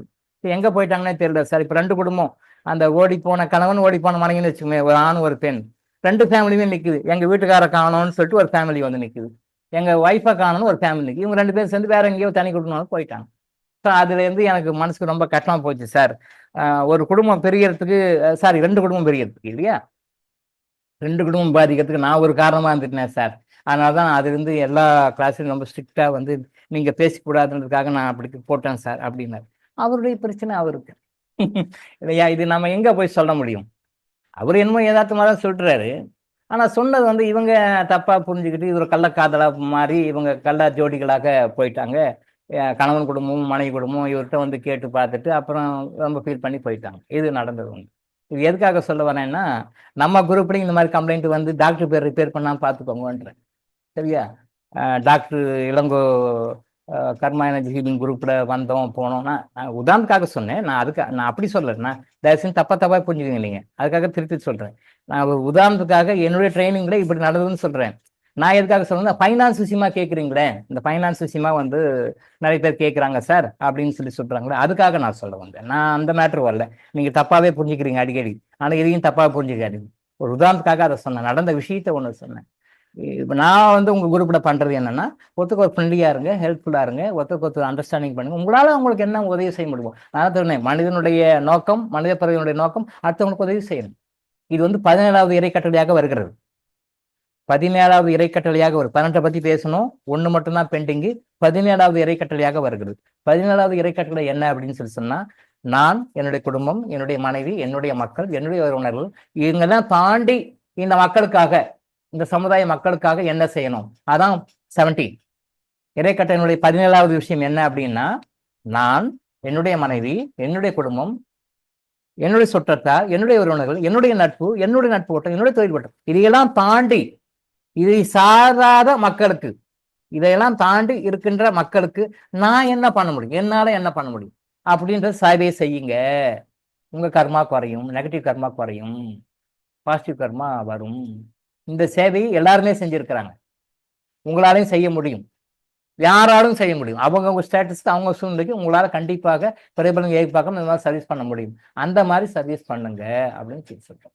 அந்த மாதிரி சர்வீஸ் அடுத்தவங்களுக்கு பண்ணும்போது நம்ம குரூப்ல இருக்கவும் பண்ணிக்கோங்க. ஆனா தொந்தரவாக இருக்கக்கூடாது. என் குரூப்ல வந்து சேர்ந்துக்கோங்க, எந்த குரூப்ல வந்து மெம்பர் ஆயிக்கோங்க, நீங்க என்னுடைய சேரிட்டிக்கு டொனேஷன் கொடுங்க, என்னுடைய நான் இந்த மாதிரிலாம் பண்றேன், அதுக்காக எனக்கு ஃபண்டு கொடுங்க அப்படின்னு சொல்லிட்டு நீங்க தேவையில்லாத டார்ச்சராக மாறிவிடாதுங்க. அதை தான் சொல்லுவேன். நான் திரும்ப சொல்லுவேன், இந்த குரூப்ல இருக்கிறவங்க ஒருத்தருக்கு ஒருத்தர் அண்டர்ஸ்டாண்டிங் பண்ணிக்கிறது டார்ச்சராக மாறிவிடக்கூடாது. ஒரு சகோதரி கோயம்புத்தூர்லேருந்து வந்திருக்காங்க. அவங்களுக்கு அப்பாயின்மெண்ட் வந்து இன்னைக்கு தான் கொடுத்துருக்கு. ஆனால் நேற்றே வந்துட்டாங்க. அவங்க வந்து தனியாக ஒரு ரூம் போட்டு அவங்க தங்கணும்னா கிட்டத்தட்ட 2000 ரூபாய் செலவாகும்.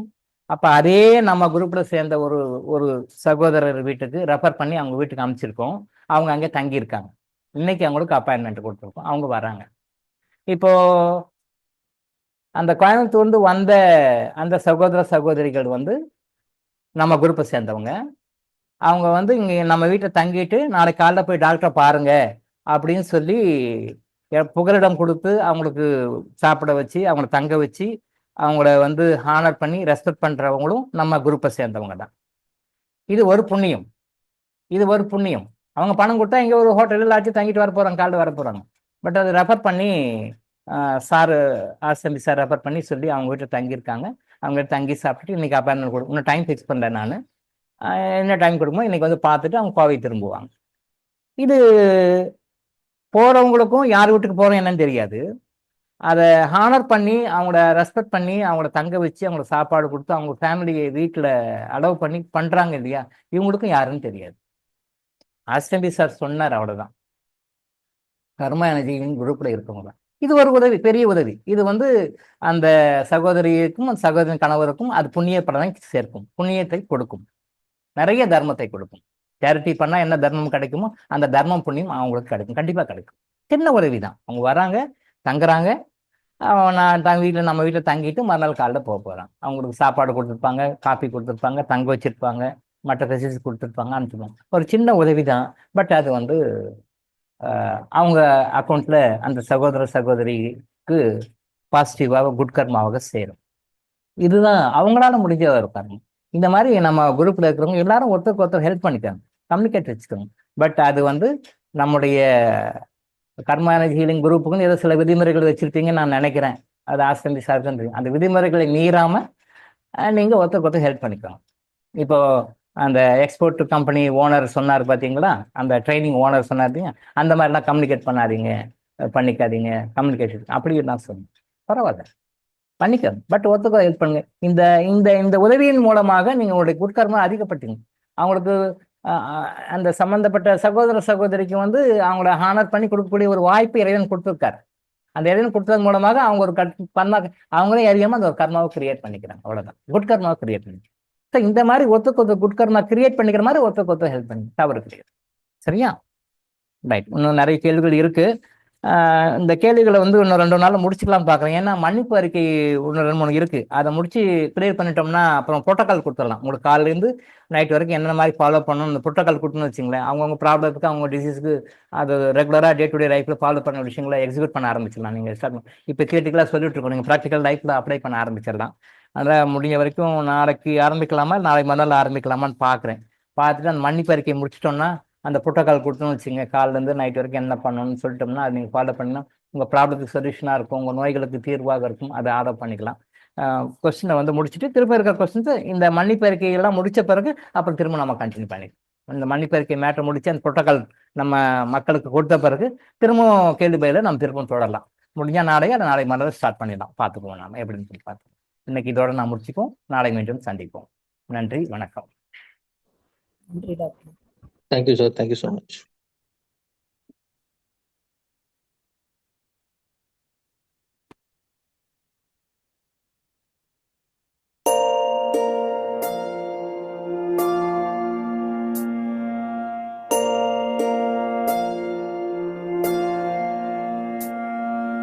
கருவாக்கி உருவாக்கி எனையாண்டு காத்தருளும் இறைவா நன்றி. எங்கும் நிறைந்தோனே எல்லை இலாதானே, எங்கேயும் எப்போதும் என் குலம் காப்பவனே. நெஞ்சம் துணிய துணையாய் வருவாய், நேர்மறை உணர்வுகள் பெருகிடச் செய்வாய். உடலில் உறுதியை பெரிதாய் தருவாய், உனை உணரும் அறிவை என்னுள்ளருள்வாய். சுற்றமனைத்தும் காப்பவனே, செய்தொழிலில் ஏற்றம் தருபவனே, எடுத்த செயலில் வெற்றி கொடு, என் ஆற்றல் பெருகிட அருளை கொடு.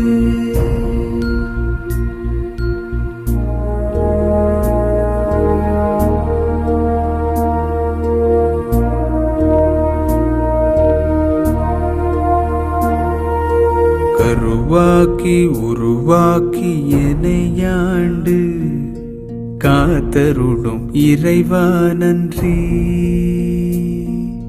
வல்லமை தந்து நீ வளர்ச்சி கொடு, அகத்திலும் புறத்திலும் மலர்ச்சி கொடு. வளர்ச்சி கொடு, மலர்ச்சி கொடு, வளர்ச்சி கொடு, மலர்ச்சி கொடு.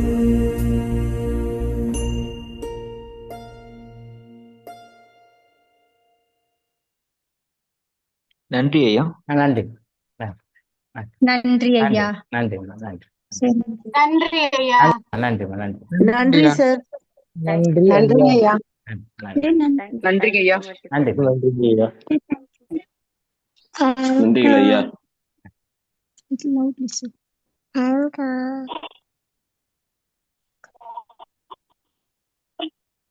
நன்றி.